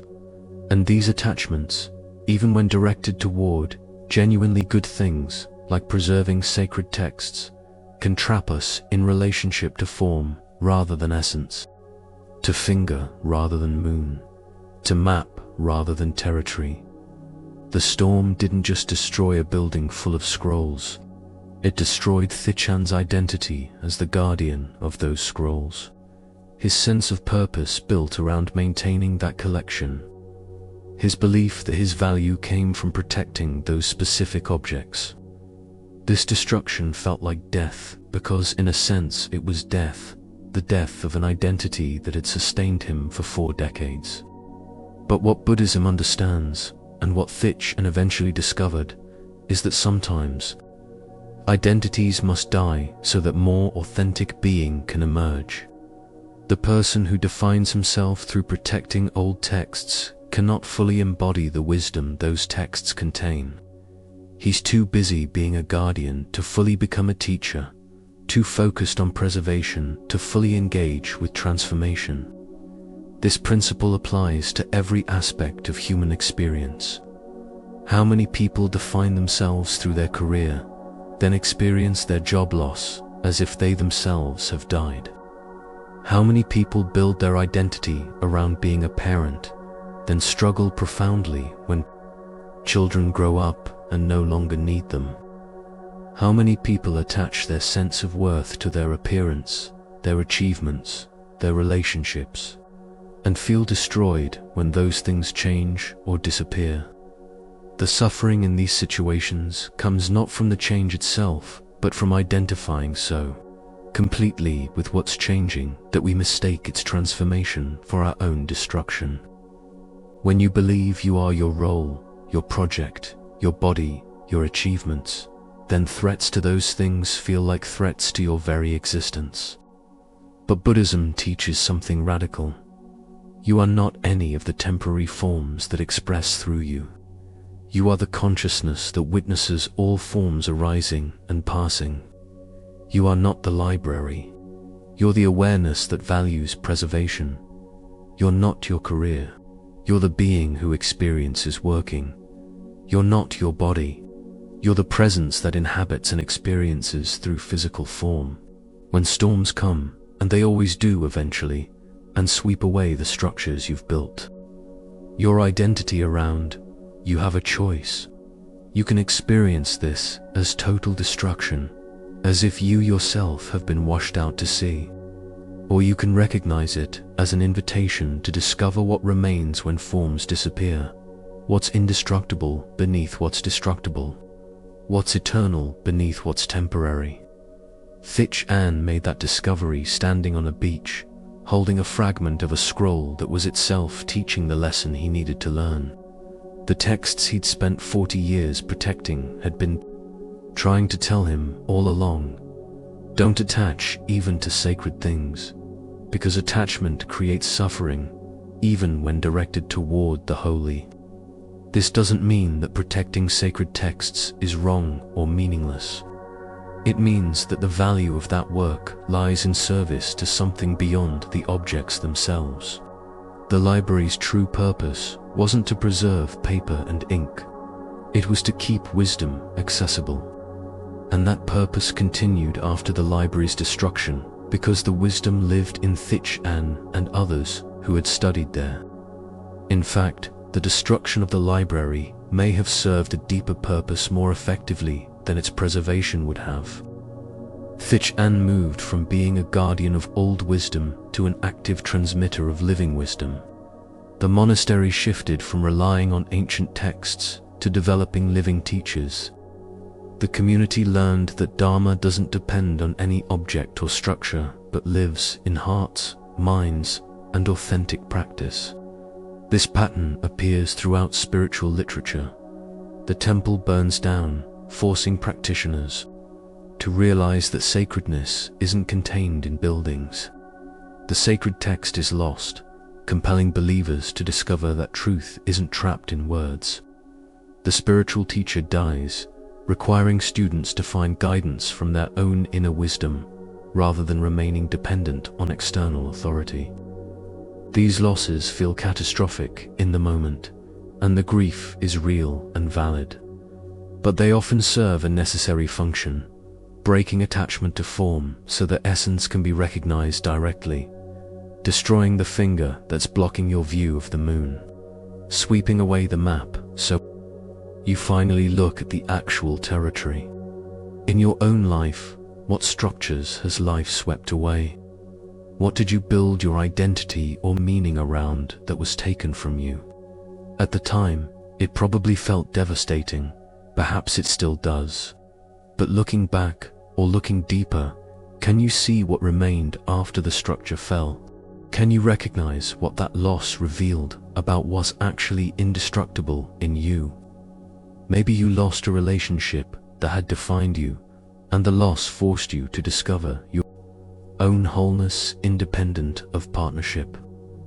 Maybe you lost health that you'd taken for granted, and the loss taught you presence, gratitude, and awareness that perfect health had allowed you to ignore. Maybe you lost a dream that had consumed your life, and the loss created space for a calling you couldn't hear while clinging to the original vision.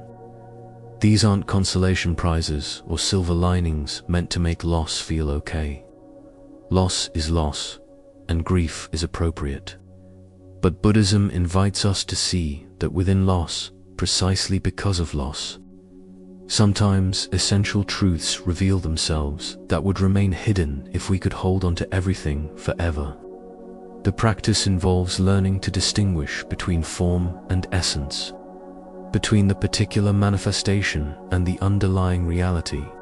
Your career is a form through which you express your gifts, but you are not your career.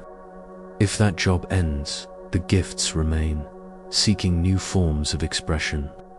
Your relationship is a form through which you experience and express love, but you are not that relationship. If it ends, your capacity for love remains, eventually finding new channels. This doesn't make loss less painful, but it prevents loss from being total annihilation. When you know you are not the form that's dissolving, you can grieve the loss while trusting in your essential continuity. When you understand that meaning doesn't reside in any single structure, but in your ongoing capacity to create meaning, you can let structures fall while maintaining your connection to purpose. Thich An discovered this standing at the edge of a cliff where a library used to be. The library was gone, but everything essential remained: his knowledge, his wisdom, his capacity to serve, his connection to Dharma. In fact, those essential qualities were now more accessible, no longer trapped in his role as guardian, but freed to express through direct teaching and embodied presence. The storm didn't take anything real. It just swept away the structures that were obscuring what was real. And in their absence, truth stood revealed, not in scrolls and buildings, but in conscious beings who had internalized wisdom and could transmit it directly, heart to heart, presence to presence. Tonight, as you reflect on storms that have swept through your own life, can you see this pattern? Can you recognize how crisis cleared away structures that were limiting you? How loss freed capacities that were trapped in particular forms? How destruction sometimes served a deeper creativity that couldn't emerge while old patterns remained? Trust that when life sends storms, it's not trying to destroy you. It's clearing away what's no longer serving your growth, sweeping clean the ground where something new wants to emerge, destroying forms that have become prisons so essence can finally breathe freely. The storm's gift isn't what it leaves behind.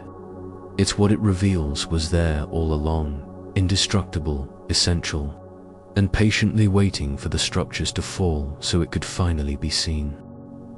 In a prestigious Buddhist university in ancient India, where scholars gathered from across the continent to debate philosophy and study sacred texts, there lived a student named Ananda who had failed his ordination examination 3 times. This was almost unheard of in an institution known for academic excellence, and each failure marked Ananda more deeply until he walked through the university halls with his head perpetually bowed, trying to make himself invisible to avoid the whispered judgments of more successful students. The ordination exam was comprehensive, requiring mastery of hundreds of sutras, ability to engage in sophisticated philosophical debate, demonstration of meditation proficiency, and answers to questions posed by a panel of senior monks. Most students passed on their first or second attempt. Ananda was now preparing for his 4th try, convinced he would fail again but unable to give up entirely on his dream of becoming a monk. What Ananda didn't know, what he couldn't see through the fog of his shame and self-doubt, was that each failure had been teaching him something that success never could. His first failure had taught him humility, shattering his initial arrogance about his intellectual abilities. His second failure had taught him empathy, as he suddenly understood the struggle of those who found learning difficult.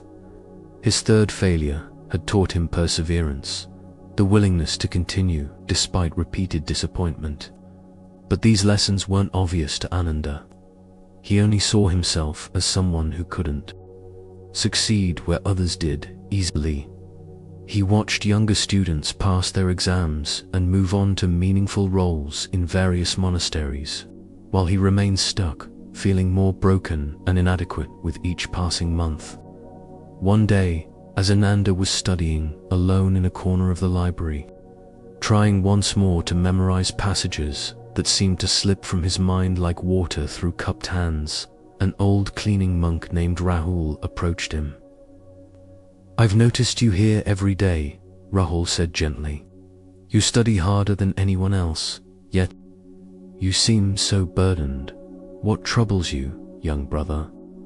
Ananda was surprised that this elderly cleaner even noticed him, let alone cared about his struggles. "I've failed my ordination exam 3 times, he admitted, his voice heavy with shame. "I must be the worst student this university has ever seen." Rahul sat down beside him, his weathered face thoughtful. "Tell me, what happens each time you fail?" "I feel terrible," Ananda replied. "I feel stupid, inadequate, like I don't belong here, like I'm wasting everyone's time." "And then what do you do?" "I study more, I try harder, I prepare for the next attempt." "So failure hasn't stopped you," Rahul observed. "It hasn't ended your journey toward ordination. It's just meant that your journey takes a different path than others' journeys. What if these failures aren't signs that you're on the wrong path, but rather signs that your path is teaching you lessons others won't learn?" This perspective was so foreign to Ananda that he couldn't immediately process it. How could failing be teaching me anything except that I'm not good enough? Let me tell you a story, Rahul said, settling back against the bookshelf. 50 years ago, I was a student here, just like you. I also failed my ordination exam. Not 3 times like you, but 7 times. Ananda's eyes widened. 7 times. He'd thought 3 was impossibly shameful. Each failure destroyed me, Rahul continued, just as yours destroy you. But with each failure, something happened that I didn't appreciate at the time. I became gentler with myself and others. I learned to find value in small progress, rather than demanding perfection. I developed a kind of humility that successful students rarely acquire because they've never been forced to face their limitations so directly. He paused, his eyes distant with memory. After my 7th failure, I gave up on becoming an ordained monk. I took a job here as a cleaner, thinking I would just support the university in the only way I could. But something unexpected happened. Students started seeking me out, not for my knowledge of sutras, which was mediocre at best, but for guidance with their struggles. Students who were suffering, who were doubting themselves, who were facing difficulties. They found me easier to talk to than the accomplished teachers. Rahul smiled gently. My failures had given me a gift that success never could have provided. The ability to meet people in their struggle without judgment. The ability to hold space for difficulty without trying to fix it immediately.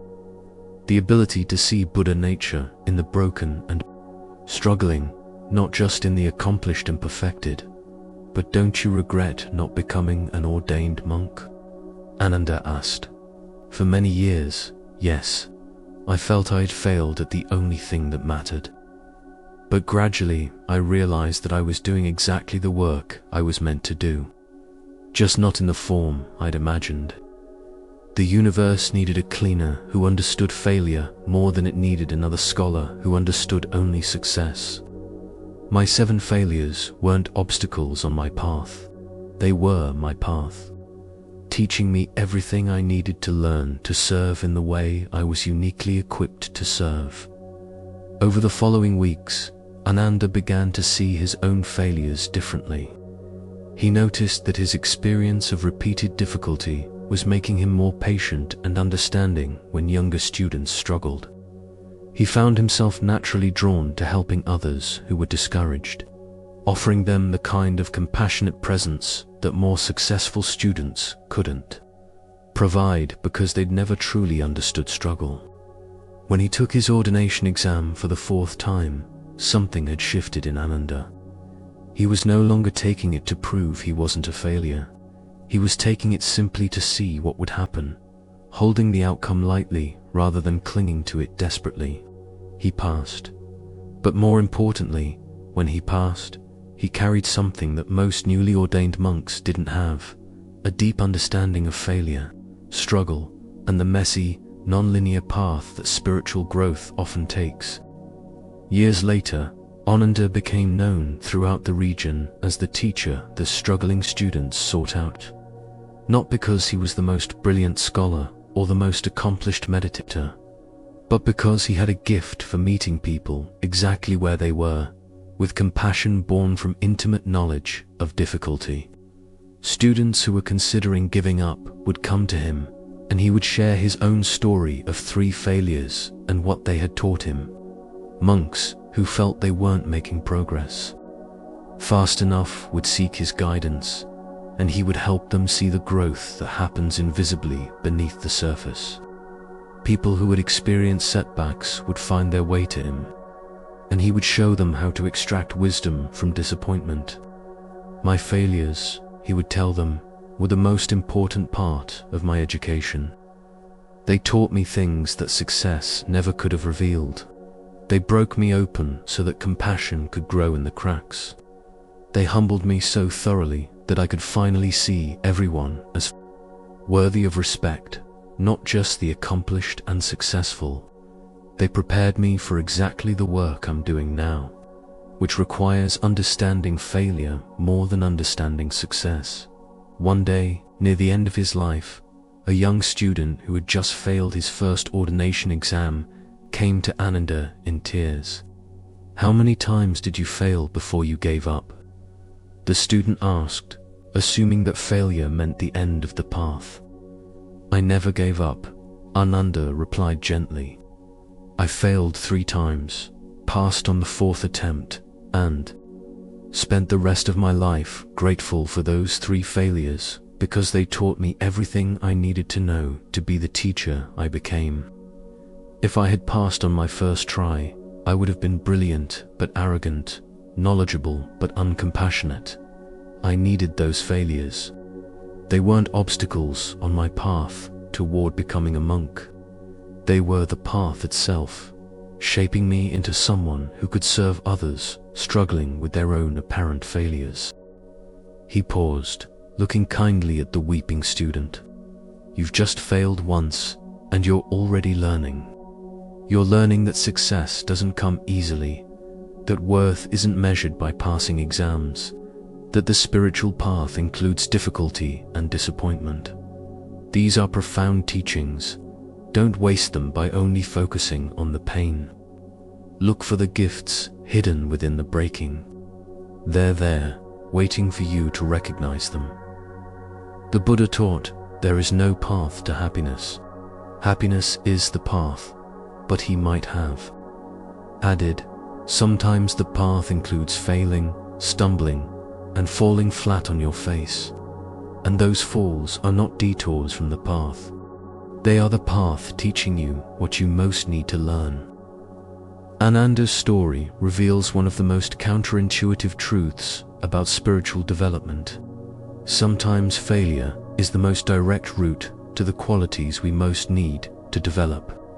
Success tends to confirm what we already believe about ourselves.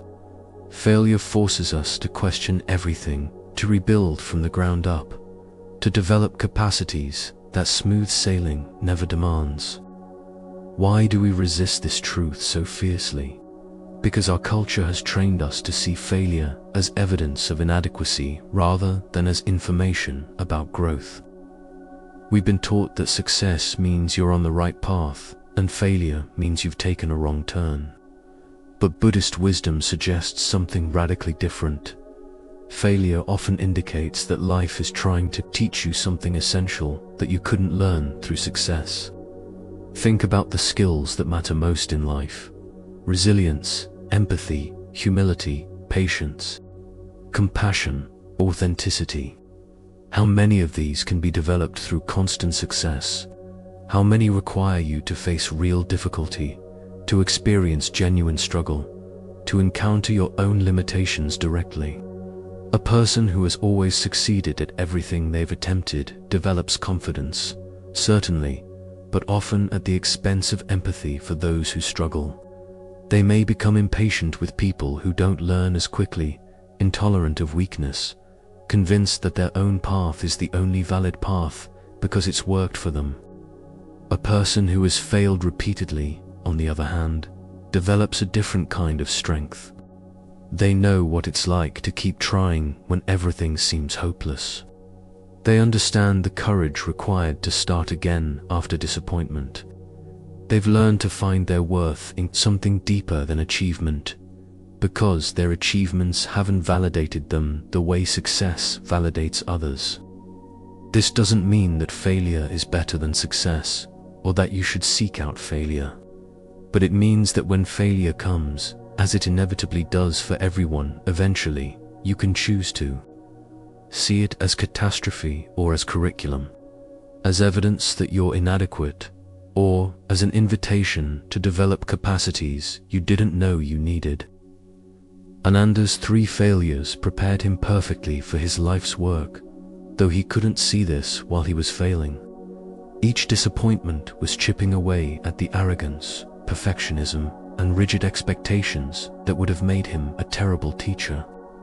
Each setback was building empathy, patience, and genuine humility that would make him the teacher that struggling students desperately needed. If he had passed on his first attempt, he would have joined the ranks of accomplished scholars who understood Buddhism intellectually but struggled to embody it compassionately.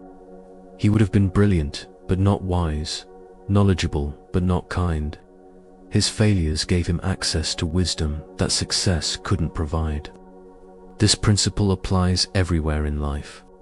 Relationships that fail teach you about yourself, about healthy dynamics, about red flags you need to recognize.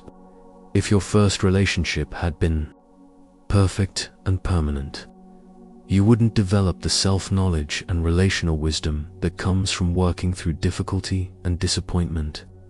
Career setbacks teach you about resilience, adaptability, and what you're really seeking in your work beyond just success.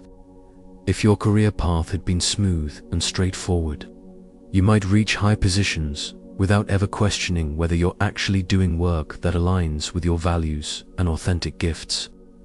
Health challenges teach you about mortality, presence, gratitude, and priorities.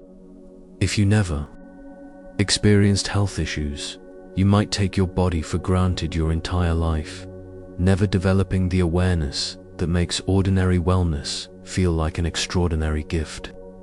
The Buddhist perspective isn't that these difficulties are good in themselves.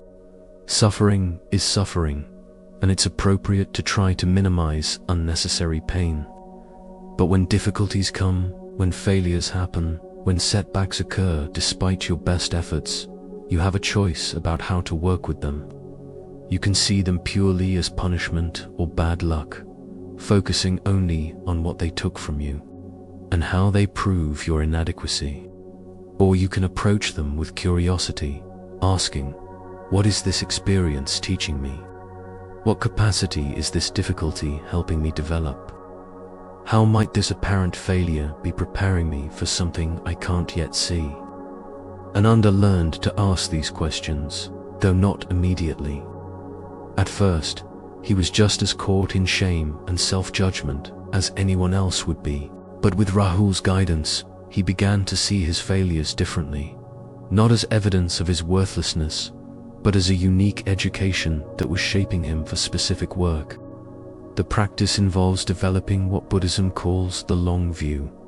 Instead of judging each experience in isolation, you learn to see your life as a whole curriculum where different lessons serve different purposes at different times. Some lessons come through joy and success. Others come only through difficulty and failure. Both are essential for complete development. In practical terms, this means noticing when you're creating extra suffering by judging yourself harshly for failing. The failure itself is difficult enough without adding layers of shame, self-criticism, and stories about what the failure means about your worth. When you can separate the disappointment of not achieving what you hoped from the judgment about yourself as a person, you create space to extract lessons without being destroyed by the experience. It also means being willing to look for the gifts hidden within difficulty, not forcing positivity or pretending the failure doesn't hurt, but genuinely investigating. What am I learning from this? What skill is this experience helping me develop? How might this setback be redirecting me towards something better aligned with my actual path? Sometimes the answer isn't immediately clear. Ananda couldn't see how his failures were preparing him for his life's work until years later. But asking the question keeps you available for insight when it comes, and prevents you from dismissing the experience as purely negative. The Buddha taught that everything is interconnected through causes and conditions. Your failures are connected to your eventual successes in ways you can't track or predict. That job you didn't get might have protected you from a toxic work environment or kept you available for an opportunity that better matched your gifts. That relationship that ended might have been necessary for you to develop the self-awareness required for a healthier partnership later. That exam you failed might be building the exact qualities you'll need for the work you're actually meant to do. Tonight, as you reflect on your own experiences of failure, can you see any patterns?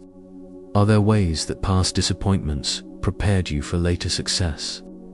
Are there failures that, looking back, you can recognize as having taught you something essential that success never could have revealed?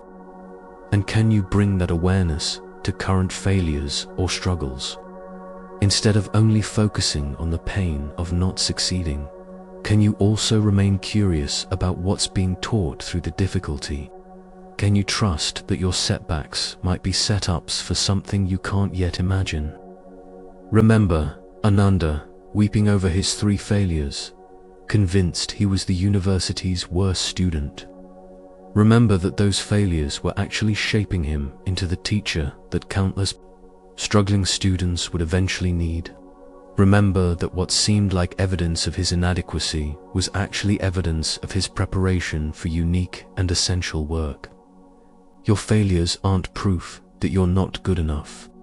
They're proof that you're being prepared for something that requires more than technical skill or intellectual understanding. They're developing qualities in you that only struggle can build. They're breaking you open so that compassion, wisdom, and authenticity can grow in the cracks. Trust the failures, learn from them, extract their gifts, and when you finally succeed, you'll carry something that smooth paths never provide: the depth, empathy, and hard-won wisdom that comes only from falling down and getting back up again and again. There are no wasted experiences. Every failure is teaching you something. Every setback is preparing you for something. Every disappointment is shaping you into exactly who you need to become. In the ancient city of Lumbini, birthplace of the Buddha, there lived 2 young people whose lives seemed destined to intertwine from the moment they were born. Pema was born to a family of merchants on a Tuesday morning, just as the sun rose over the Himalayas. Dorje was born to a family of artisans on that same Tuesday morning, at the exact moment Pema drew her first breath, just 3 streets away. Throughout their childhood, their paths almost crossed countless times, but never quite connected. When Pema's family moved to a new house, they nearly chose the one next to Dorje's, but selected a different property at the last moment. When Dorje started attending classes at the local monastery, Pema had finished her studies there just the month before. When Pema began working in her family's shop, Dorje would pass by on his way to the workshop, but always when she was busy with other customers. It was as if an invisible force kept them perpetually out of sync, like 2 dancers performing the same choreography but always 1 beat apart. Yet each of them felt a strange sense of incompleteness, as though they were waiting for something without knowing what they were waiting for.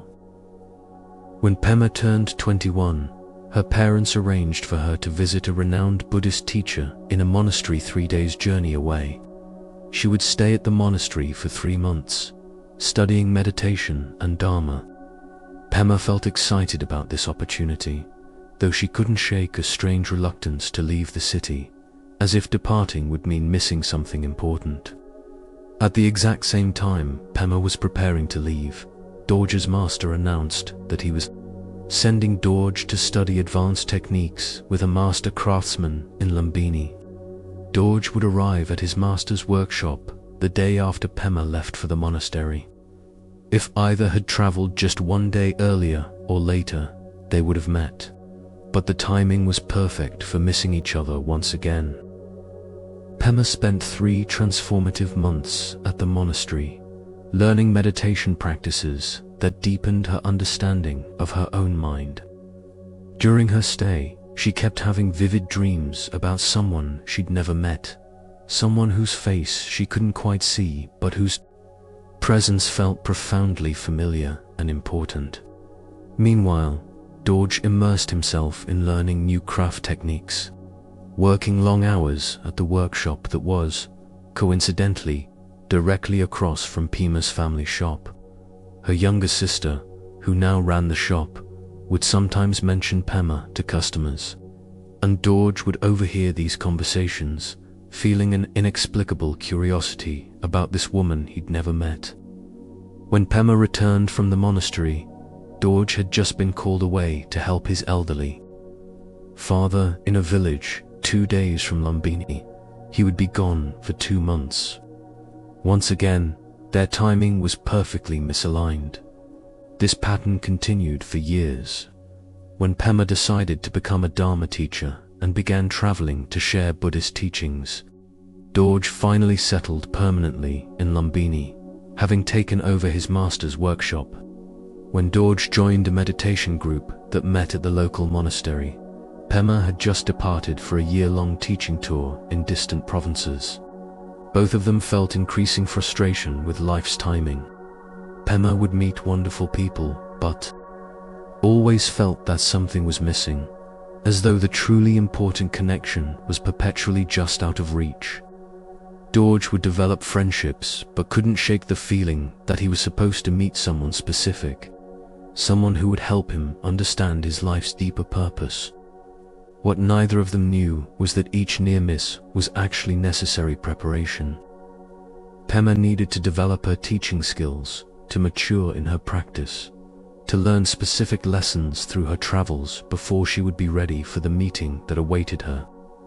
Dorje needed to master his craft, to develop patience and presence through his work, to grow into the person he was meant to become before the connection could serve its purpose. Finally, when both were 37 years old, the timing aligned. Pema returned to Lumbini after years of teaching, feeling called to establish a meditation center in her hometown. She needed someone to create beautiful altarpieces and meditation bells for the center, and everyone recommended the master craftsman whose workshop was across from her family's old shop. When Pema walked into Dorje's workshop, they both felt the shock of recognition that comes when something long-awaited finally arrives.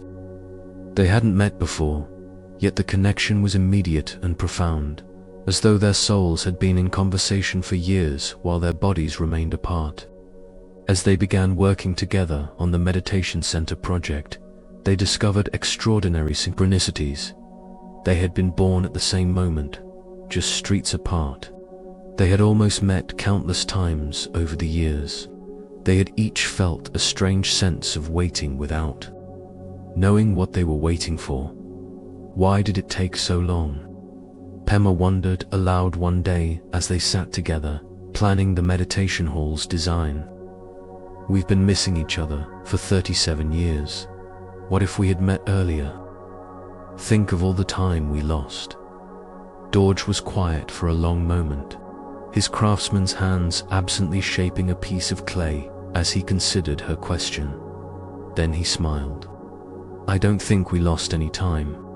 I think we were both becoming who we needed to be before this meeting could serve its purpose. If we had met at 21, I would have been too immature and self-focused to appreciate you. You would have been too uncertain in your path to recognize me. We weren't ready. He held up the clay he'd been shaping, which had somehow become a perfect bowl during their conversation. Look at this. If I had tried to create this final form from wet clay without letting it dry properly first, it would have collapsed. The timing of each stage matters. The drying, the firing, the glazing, each must happen when conditions are right, not when we want them to happen. Pema understood. Every near miss over the years hadn't been life working against them, but life protecting them until they were ready. Every delayed meeting hadn't been time wasted, but time used for essential preparation. The years of waiting hadn't been empty. They had been full of exactly the lessons, experiences, and growth that would make their eventual partnership meaningful and sustainable. Their meditation center became known throughout the region, not just for Pema's teaching, but for how her Dharma talks and Dorje's exquisite craftsmanship combined to create an environment where wisdom and beauty interweaved seamlessly. Students would marvel at how perfectly their gifts complemented each other, how their partnership seemed destined. It was destined, Pema would tell them. But destiny doesn't mean it had to happen in any particular moment. It means that all the moments were working together to create the right conditions. Every time we almost met but didn't, life was saying, not yet, not ready, more preparation needed. We could have met at any point, but we met when we were finally prepared to receive what this meeting offered. Years later, when teaching about trust and divine timing, Pema would share their story. We spent decades missing each other by a single day, a single hour, sometimes just moments. It would have been easy to grow bitter about the timing, to rage at life for keeping us apart. But looking back, every delay was necessary. Every near miss was perfect. We were being prepared, shaped, readied for a meeting that required us to be fully formed before it could fulfill its purpose. She would pause, looking at the beautiful meditation bells that Dorje had crafted, their sound so pure it seemed to come from beyond the physical world. The universe knows what it's doing with timing. What looks like bad timing from our limited perspective is often perfect timing from the view that sees all connections, all preparations, all the invisible readying that must occur before certain meetings can bear their intended fruit. The Buddha taught, when conditions are sufficient, things manifest. When conditions are insufficient, things remain hidden. This simple statement contains profound wisdom about timing, preparation, and the invisible intelligence that coordinates the circumstances of our lives. Pema and Dorje's story illustrates what mystics call soul timing versus ego timing. Ego timing is based on when we think we want something, calculated from our limited perspective about what we're ready for. Soul timing is based on when we're actually prepared to receive what we're asking for, calculated from a perspective that sees our entire path and understands what preparations must be complete before certain meetings or opportunities can serve their highest purpose. Why do we struggle so intensely with timing that doesn't match our preferences? Because waiting is uncomfortable. Because delay feels like denial. Because not yet sounds dangerously close to not ever. Our minds want certainty, immediacy, control over when important things happen. But life operates on a completely different schedule, one that prioritizes readiness over impatience. Think about relationships. How many people meet the right person at the wrong time and watch the connection fail because neither person was actually ready for what the relationship required? The chemistry was there, the attraction was real, but the maturity, self-awareness, or life circumstances weren't aligned. Years later, both people might look back and recognize, if we had tried to make it work then, it would have been a disaster. We weren't who we needed to be yet, or consider career opportunities. How many times have you wanted something desperately, only to not get it, and then later discovered that if you had gotten it when you first wanted it, you wouldn't have been prepared for what it demanded? The promotion you didn't get at 25 might have overwhelmed you, but the same role at 35, after years of additional experience, becomes manageable and fulfilling. This is the pattern Pema and Dorje discovered. Every not yet was actually yes, but not until you're ready. Every delay was protection and preparation. Every near miss was life saying, I hear what you want. I know what you need. Trust me to coordinate timing in a way that serves you, better than your own impatience ever could. Buddhist philosophy teaches about dependent origination, the principle that everything arises through countless conditions coming together. For a flower to bloom, the seed must be planted, soil must be rich enough, water must be sufficient, temperature must be appropriate, and sun must shine. Remove any condition, and the flower cannot manifest, no matter how much the seed wants to bloom. Human connections and opportunities work the same way. For certain meetings to serve their purpose, Both people must reach specific levels of maturity. Certain experiences must occur. Certain lessons must be learned. Certain old patterns must be released. These preparations cannot be rushed without compromising the quality of what eventually manifests. Pema needed years of teaching experience to develop the wisdom she would eventually share at the meditation center. Dorje needed years of craftsmanship practice to create the beautiful pieces that would enhance that space. If they had met earlier and tried to create the center together, they wouldn't have had the skills, knowledge, or maturity to make it what it became. More subtly, each needed to develop specific qualities through their separate journeys that would make their partnership sustainable. Pema's years of independent teaching taught her confidence in her own wisdom. Dorje's years of patient craftwork taught him presence and attention to detail. These qualities, developed separately, combined to create a partnership where both people contributed uniquely without competing or trying to control each other. This doesn't mean that all delayed meetings have happy endings. Sometimes people who might have been right for each other at one point grow in different directions, and the connection that could have been beautiful at 25 is no longer aligned at 35. This is life, too. Not every seed is meant to bloom. Not every connection is meant to last forever. But even these cases don't invalidate the principle that timing serves purposes we can't always see. The practice involves developing what Buddhism calls patient trust, not passive resignation that stops taking action, but active trust that continues moving forward while surrendering attachment to specific timing. You can work toward what you want, prepare yourself for what you hope to receive, while simultaneously trusting that manifestation will occur when conditions are truly sufficient.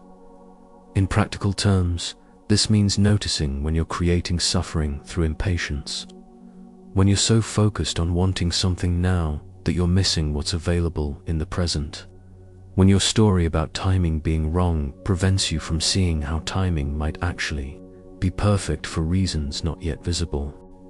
It means asking different questions when delays occur. Instead of "why is this taking so long?" you might ask, "what am I learning during this waiting period?" Instead of "when will I finally get what I want?" You might explore, "how am I being prepared for what I've asked for?" Instead of "why does timing never work in my favor?" You could investigate, what if timing is working exactly as it should? Pema and Dorje's 16 years of near misses weren't time wasted. They were time invested in becoming people who could create something together that neither could have created alone or created with anyone else. The frustration they felt during the waiting was real and valid. But looking back, they could see that every moment of preparation served the partnership that eventually emerged. Tonight, as you reflect on your own experiences with timing, can you identify patterns, connections that almost happened but didn't quite connect until later? Opportunities that seemed to pass you by only to reappear when you were more ready? Delays that frustrated you intensely but that, in retrospect, protected you or prepared you in essential ways? And can you bring that awareness to current situations where timing feels wrong? Where you're waiting for something important and the wait feels unbearable? Where you keep almost connecting with what you want but not quite reaching it? What if these delays are similar to Pema and Dorje's experience? What if preparation is occurring that you cannot see? Remember those two souls, born at the same moment just streets apart, spending 37 years almost meeting but never quite connecting. Remember how every near miss was actually perfect timing in disguise. Remember that when they finally met, they were both exactly who they needed to be for their partnership to fulfill its purpose. Your missed connections might be protected connections. Keeping something precious safe until you're ready to receive it without destroying it through immaturity. Your delays might be preparations, building capacities you don't yet know you'll need. Your not yets might be the universe's most loving responses, saying, yes, I'm bringing this to you. But first let me make sure you're ready so that when it arrives, it can actually serve your highest good. Trust the timing, trust the delays, trust the nimbus's, the same intelligence that coordinates. The blooming of billions of flowers knows when conditions are sufficient for what you're seeking to manifest in your life. When the student is ready, the teacher appears. When the conditions are complete, the meeting occurs. When preparation is finished, opportunity arrives. Not a moment too late, right on time. In the fertile valleys of ancient Burma, where rice paddies stretched like green mirrors reflecting the sky, there lived a young farmer named Min Thursday who had inherited his family's land and with it centuries of agricultural wisdom passed down from father to son. But Min Thursday was impatient. He had studied new farming techniques, heard about methods that could produce multiple harvests each year rather than waiting for traditional growing seasons. He was convinced that the old ways were too slow, too inefficient, too resigned to natural rhythms that modern understanding could improve upon. His grandfather, who still lived in a small house at the edge of their property, would shake his head sadly when Min Thursday explained his plans. The land has its own timing, the old man would say. Rice grows when conditions are right. You cannot force the seasons. But Min Thursday dismissed this as superstition, the resistance of an old man who didn't understand progress. He began implementing his new methods, planting out of season, using artificial heating, forcing growth with intensive fertilization, harvesting early to squeeze in multiple growing cycles per year. At first, it seemed to work. Min Thursday's yields increased. His rice production surpassed traditional farmers in the region. He felt vindicated, convinced that his innovation had proven the old ways obsolete. He hired workers and expanded his operation, investing heavily in the technology and materials his methods required. But by the third year, problems began to emerge. The soil was becoming depleted despite heavy fertilization. The rice plants, though they grew quickly, were weak and susceptible to disease. The crops he harvested early were smaller and less nutritious than traditionally grown rice. And the pests that had never been a major issue with seasonal planting became overwhelming when food was available year-round. Still, Min Thursday pushed harder, adding more chemicals to boost the failing soil, using pesticides to combat the increased insect problems, planting even more intensively to make up for smaller yields per plant. He was determined to make his vision work, convinced that he just needed to refine his techniques rather than abandon his approach. His grandfather watched with deepening concern but said little.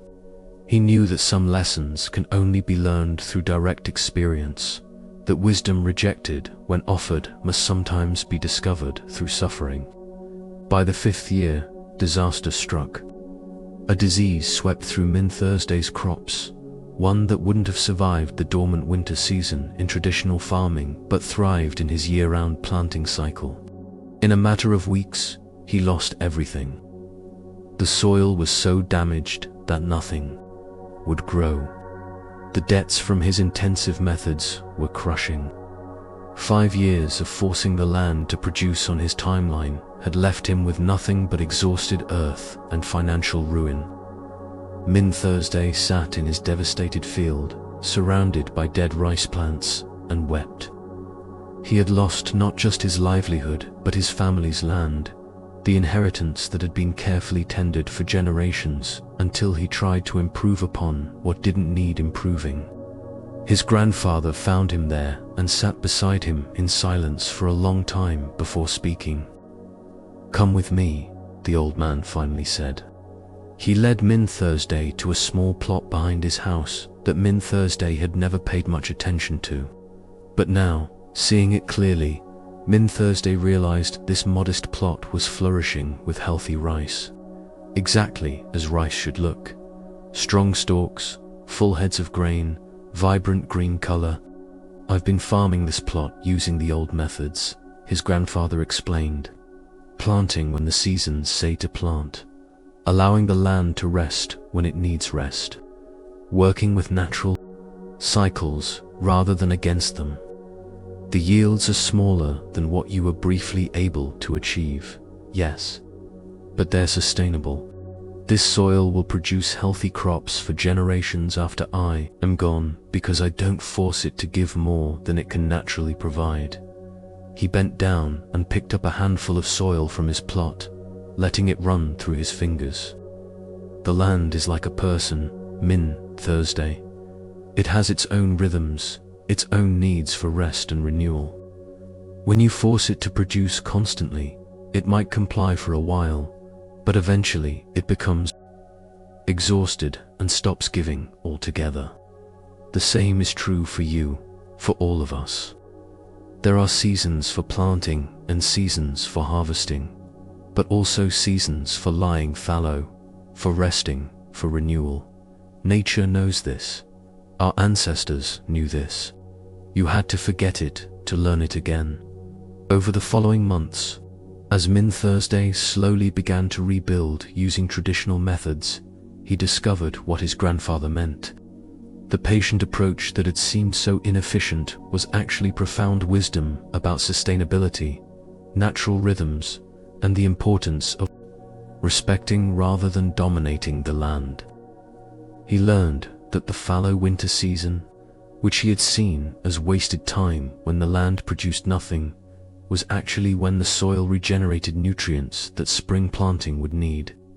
He discovered that certain pests controlled themselves when their food sources disappeared seasonally, but became unstoppable when food was available year-round. He realized that quick growth forced by chemicals created weak plants, while slow growth in proper conditions created strong, resilient crops. Most profoundly, he understood that the same principles applied to human life. He had been forcing his own growth, pushing for success faster than natural development allowed, and like his crops, he had become depleted, weakened, vulnerable to problems that proper pacing would have prevented. As his new crop, planted at the traditional time and tended with patience, began to flourish, Min Thursday felt something he hadn't experienced in years: peace. Not the anxious excitement of forcing quick results, but the deep satisfaction of working with natural rhythms rather than against them. Years later, when young farmers would come to him seeking advice about the latest techniques promising faster yields, Min Thursday would share his story honestly. "I tried to outsmart nature," he would tell them. "I tried to force the land to produce on my timeline rather than its own. And I destroyed in 5 years what took centuries to build." The old ways are not superstition or lack of progress. They're accumulated wisdom about respecting natural timing, trusting seasonal rhythms, understanding that sustainable success requires patience. He would pause, looking out at his now healthy fields. Everything has its season. Rice grows when conditions are right. Fruit ripens when it's ready. Seeds germinate in their own time. You can force growth temporarily, but you pay a terrible price later. Better to work with nature's timing, even when it seems slow, than to force your own timeline and discover too late that you've exhausted the very source you were trying to exploit. His grandfather, in the final year of his life, smiled with satisfaction seeing Min Thursday finally understand what no amount of advice could have taught him. Sometimes we must try to improve upon wisdom to discover why it became wisdom in the first place. Your 5 years of struggling weren't wasted, my grandson. They taught you what I could never convince you of, that the seasons know what they're doing. and our job is not to control them, but to dance with them. The Buddha taught, there is a time for everything, a time to be silent and a time to speak, time to study and a time to give up books. He understood what modern culture often forgets. Everything has its season, and forcing growth out of season creates unsustainable results that eventually collapse under their own artificial momentum. Min Thursday's story reveals something essential about the relationship between human will and natural timing. We live in a culture that celebrates hustling, forcing, pushing, making things happen through sheer determination. We're taught that if something isn't working, we just need to try harder, be more persistent, apply more effort. But what if some things aren't working precisely because we're applying effort at the wrong time, trying to make winter produce what only spring can grow? This teaching applies to every aspect of human life. Think about personal growth and healing. How many people try to force themselves through grief, insisting they should be over it by now, pushing themselves to move on before the natural healing process is complete?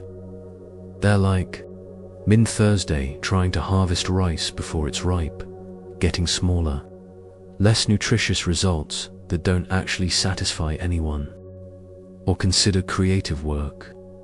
How many artists force productivity when they're actually in a fallow period that needs rest and renewal? They push through writer's block or creative drought instead of recognizing that just as land needs to lie dormant to regenerate nutrients, creative consciousness needs periods of apparent non-productivity to refill the wells of inspiration.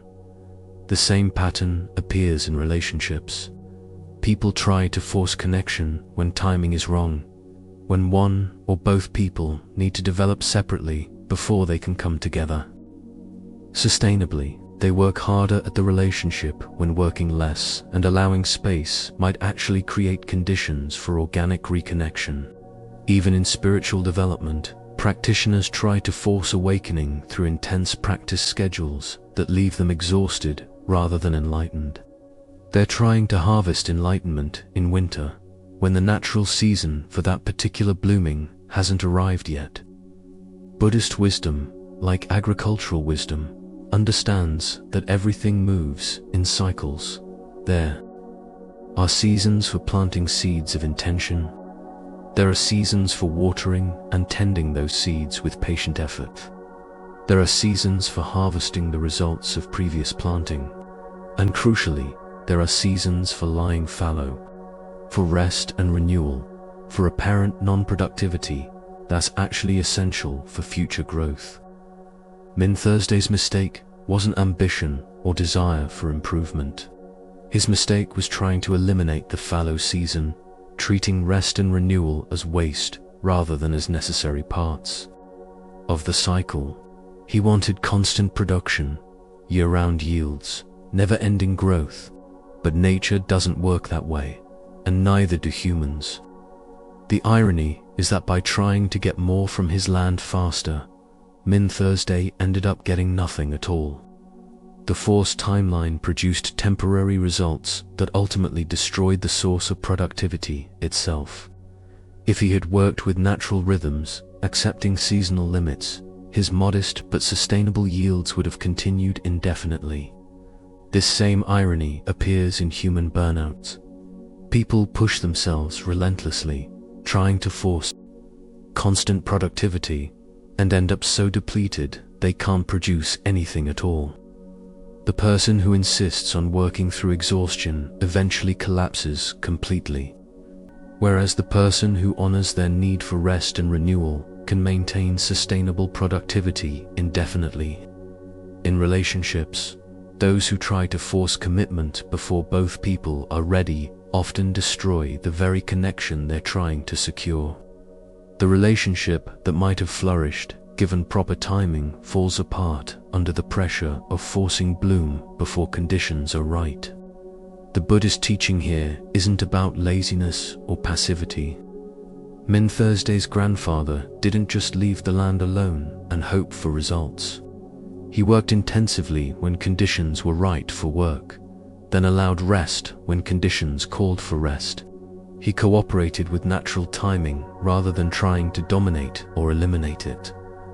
This is what Taoists call Wu Wei, action that flows in harmony with natural rhythms rather than against them. It's not non-action, but right-timed action, effort applied when conditions support it, rather than effort forced when conditions resist it. In practical terms, this means developing sensitivity to seasons in your own life. Learning to recognize when you're in a planting season that calls for new initiatives. When you're in a tending season that calls for patience and consistent care. When you're in a harvest season that calls for gathering results. And crucially, when you're in a fallow season that calls for rest and renewal, even though it looks like nothing is happening. The challenge is that fallow seasons feel wrong in a culture that values constant productivity. When nothing seems to be growing, when results aren't appearing, when you're not visibly making progress, our conditioning tells us we're failing or wasting time. But what if that apparent emptiness is actually the most important season of all?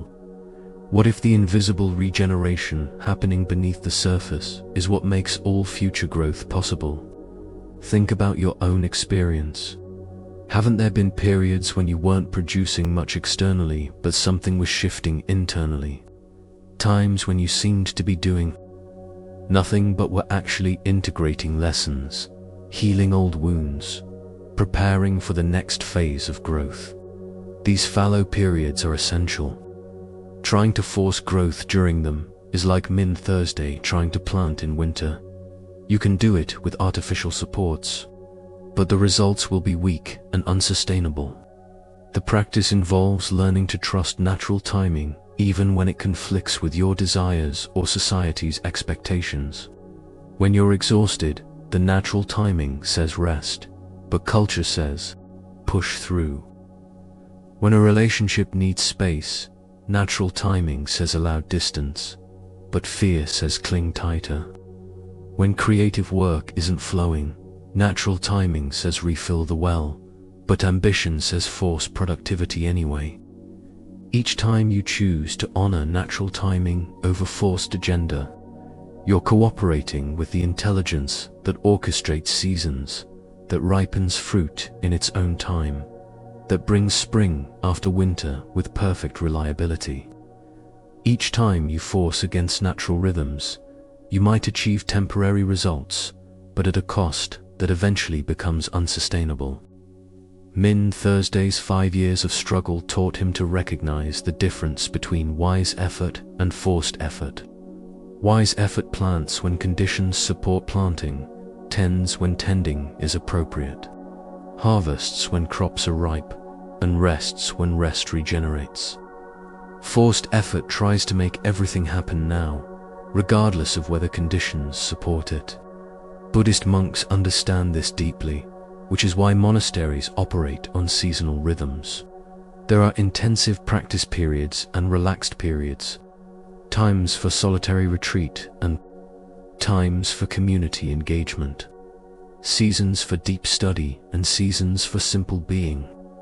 This isn't laziness or lack of commitment. It's profound wisdom about sustainable development. Tonight, as you reflect on the seasons of your own life, can you recognize which season you're currently in? Are you trying to force harvest when you're actually in a planting or tending season? Are you treating a fallow period as failure when it's actually essential regeneration? Are you respecting the natural timing of your growth, or are you exhausting yourself trying to force results before conditions are truly ripe? Remember Min Thursday watching 5 years of intensive forcing destroy what centuries of patient cooperation with natural timing had built. Remember that the land produced nothing when forced beyond its capacity, but flourished when given the space to follow its own rhythms. Remember that the same intelligence that coordinates seasons knows what season you're in, even when your impatient mind insists you should be somewhere else. Everything ripens in its own season. You cannot force spring to come early or make summer last longer than its natural span. You cannot hurry autumn or prevent winter from eventually arriving, but you can learn to dance with the seasons rather than fight them. You can bring appropriate action to each phase rather than the same action regardless of conditions. You can trust that fallow winter will always give way to fertile spring if you don't destroy the soil trying to force growth when rest is needed. Trust the season you're in. Honor its wisdom. Allow its natural unfolding, and watch how sustainable, healthy growth emerges when you stop forcing and start flowing with the rhythms that have sustained life since the beginning of time. Remember the Buddha's teaching. The wise person's mind becomes peaceful and still like a lake, not through forcing or struggling or trying to stop thoughts, but through learning to rest in awareness itself rather than being swept away by every mental movement. Tonight, as we come to the end of our journey together, take a moment to reflect on your own tapestry, the dark threads you've experienced, the light threads of joy and ease, the knots and tangles that seemed like mistakes, the loose ends that haven't connected to anything yet. From where you stand, it might look chaotic, meaningless, random, broken, but what if, from another perspective, it's revealing itself as exactly what it needs to be? What if every single thread, even the ones you wish weren't there, is essential to the unique beauty that only your life can express? You found these teachings today for a reason. You've stayed with them for 3 hours for a reason. The resonance you feel, the tears that may have come, the recognition of truth, these aren't accidents. They're part of your tapestry too, threads being woven in this very moment, contributing to the pattern that's emerging. Everything happens for a reason, not as an explanation for suffering, but as an invitation to trust. To trust that there is a pattern even when you can't see it. To trust that the dark threads serve a purpose even when they break your heart. To trust that the design is more beautiful than chaos, even when chaos is all you can perceive. The Buddha taught that suffering ends not when circumstances become perfect, but when you stop demanding that they be other than they are. When you can see your life as it actually is, a tapestry being woven with both light and dark, and say yes to all of it. Trusting that every thread matters, then something shifts. The suffering doesn't disappear, but it becomes workable. Difficulty doesn't vanish, but it becomes meaningful. This is the gift of these 12 stories. 12 threads woven together to show you that your life, with all its unexpected turns, its losses and gains, its darkness and light, is not a mistake. It's a masterpiece in progress, a tapestry being woven by hands wiser than you can imagine, creating beauty from threads that individually might seem random but together form a pattern of profound meaning. Trust the weaver, trust the design, trust that everything, absolutely everything, is happening for reasons that will reveal themselves when the weaving is complete. And until then, keep adding beautiful threads through how you choose to respond to each moment, each challenge, each unexpected turn. You are exactly where you need to be, learning exactly what you need to learn, experiencing exactly what your soul came here to experience. Not because life is easy or fair or always kind, but because even in difficulty, especially in difficulty, the most important threads are being woven into the tapestry of who you're becoming. Everything happens for a reason. And you, dear traveler, you are the proof of that truth. The very fact that you exist, that you've made it through everything you've faced so far, that you're here now receiving these words, is part of a design so magnificent that the human mind can barely comprehend it. Trust the journey, trust the timing, trust the weaver.